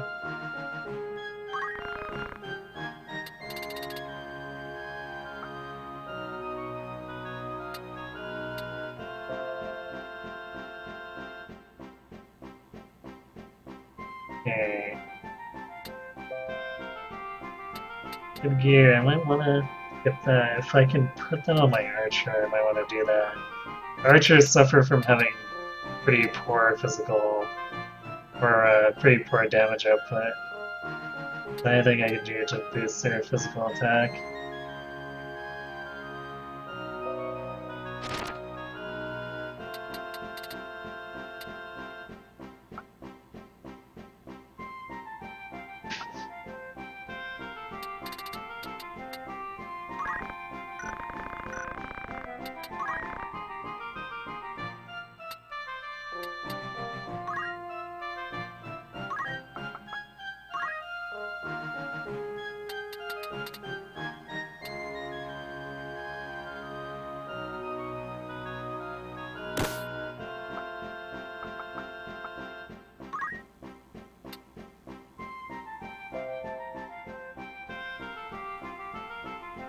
I don't think the Red Hood's a good buy there.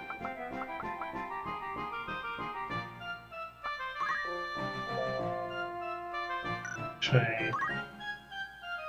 Yeah, plus 8 hit points, plus 3 MP. That's 10 hit points, 6 MP. That Silk Robe's not that great of a buy.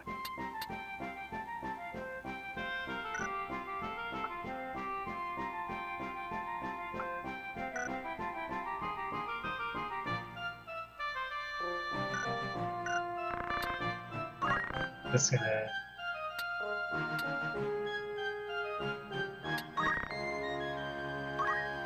reset that. Oh. Apparently it's still save that.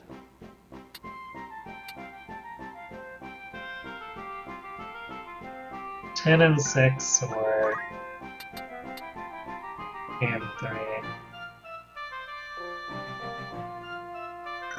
The MP is definitely more valuable, but 3 times the cost.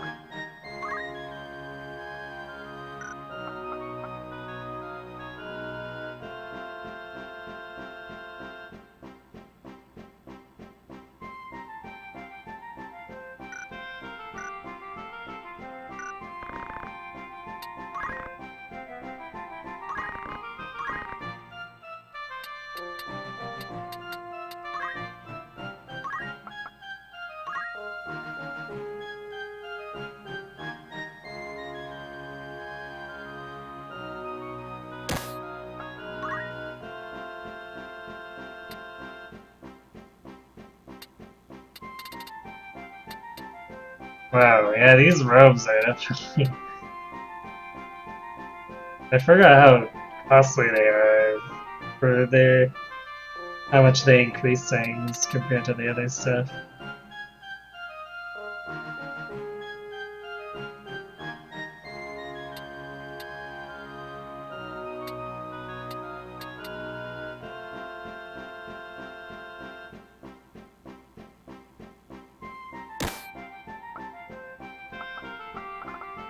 Apparently, he doesn't have an accessory.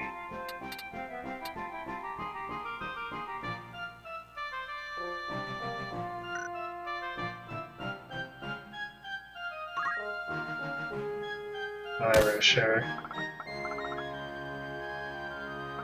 All pricey, but...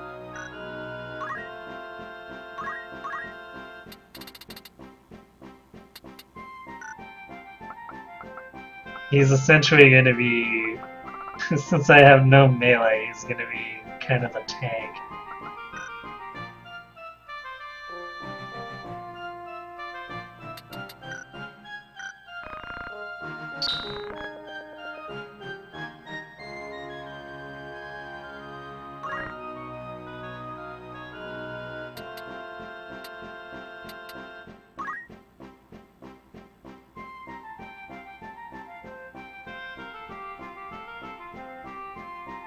No, I'm gonna buy one silk robe for her, because I can pass the linen robe on.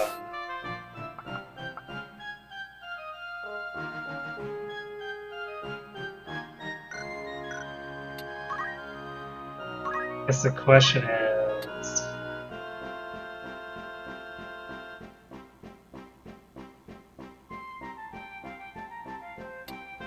do I also consider it worth upgrading?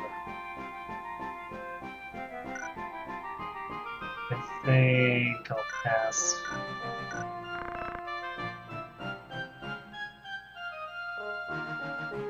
Largely because I think the next shop upgrade gives me access to the triangle hat, which is a way better buy.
I wonder if I should also get bolt too.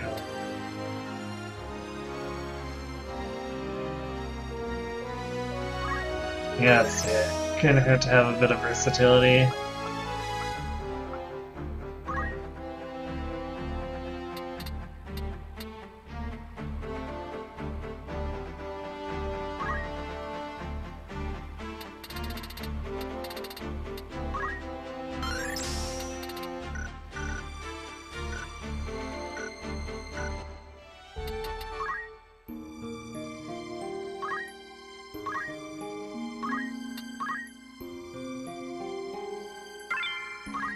You know what? Since I spent so much empty time being distracted, we'll do one more battle.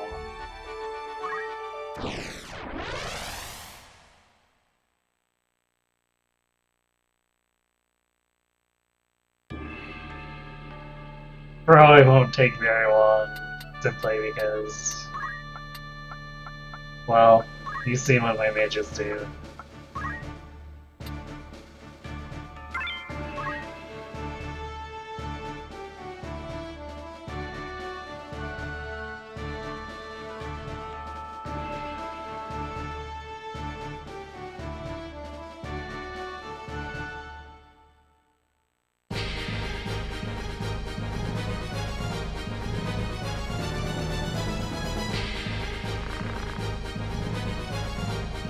Also, we get to recruit a cute yellow bird.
This is a slight problem, because we're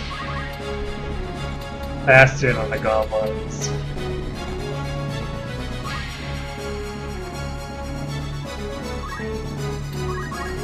Which makes it a little more difficult to set up.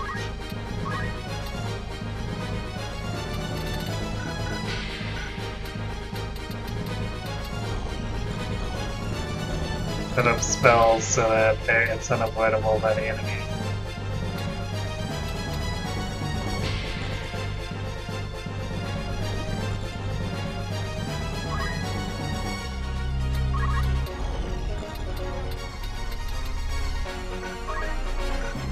These guys.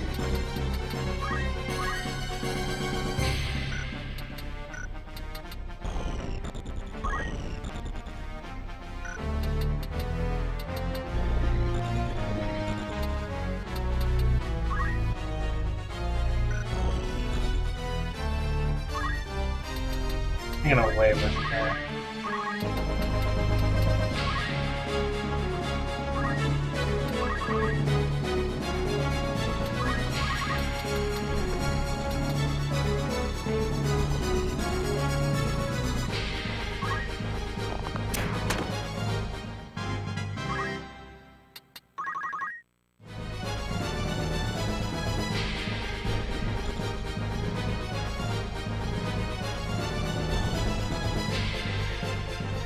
Yeah, chapter 2 and only level 6.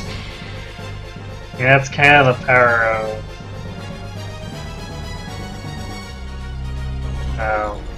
of wizards here.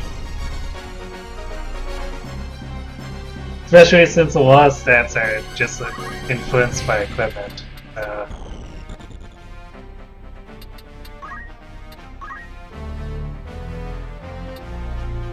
I don't have to worry too much about falling that far behind.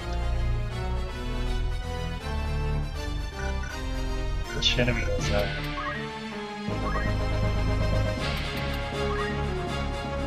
That was the Black Goblin. We can pretty much hit anything else we want.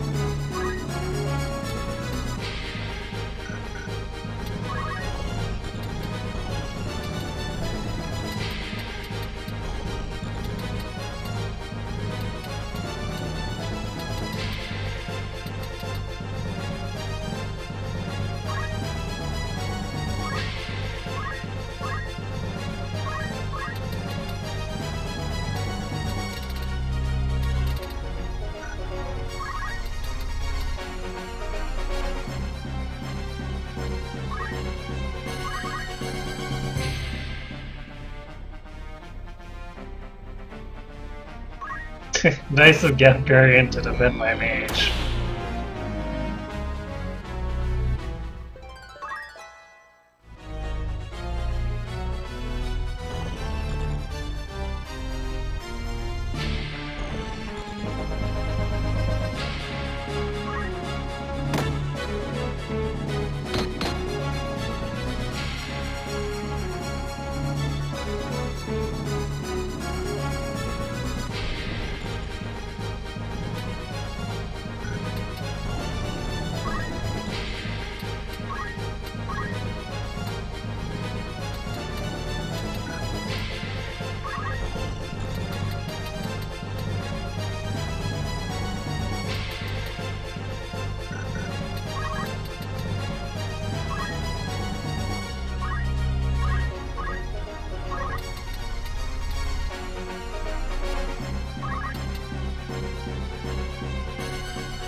It's so much overkill. I guess I'll just use Ice 1.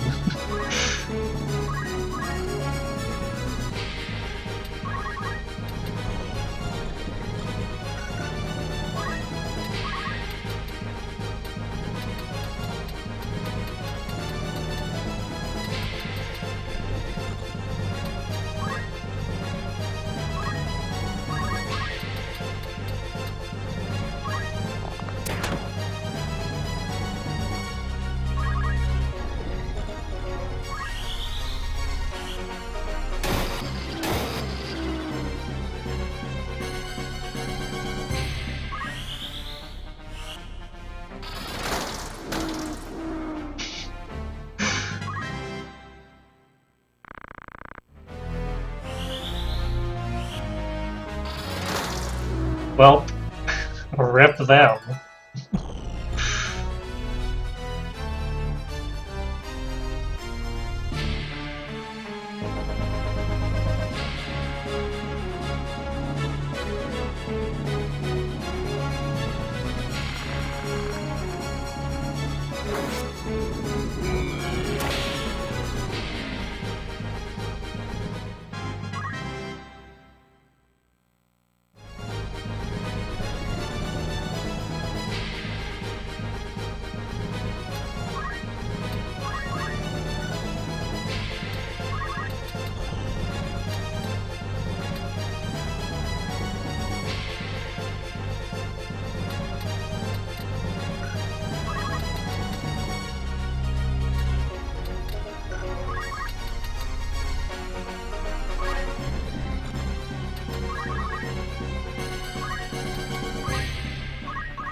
Might as well get a little more experience in JP.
Alright. Not about as quickly as, well, maybe a little more quickly than I thought, but even. I was actually not expecting to one-shot the 2 goblins by the Chocobo.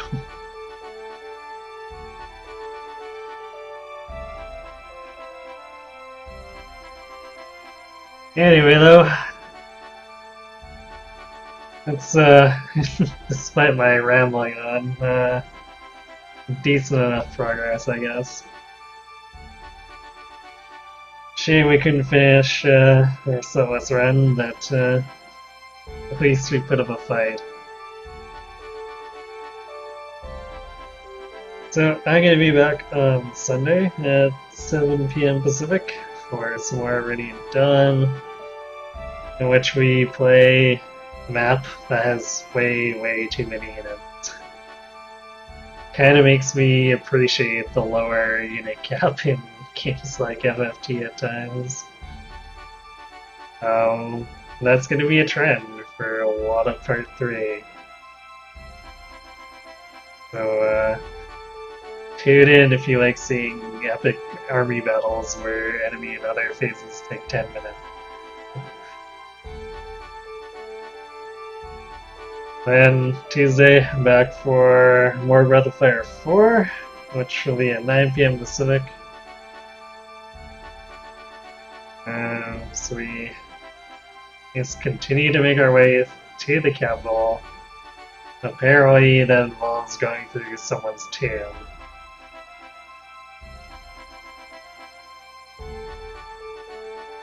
And hopefully next Friday we'll come back and finish our Sunless run. And that will be at 7 p.m. Pacific.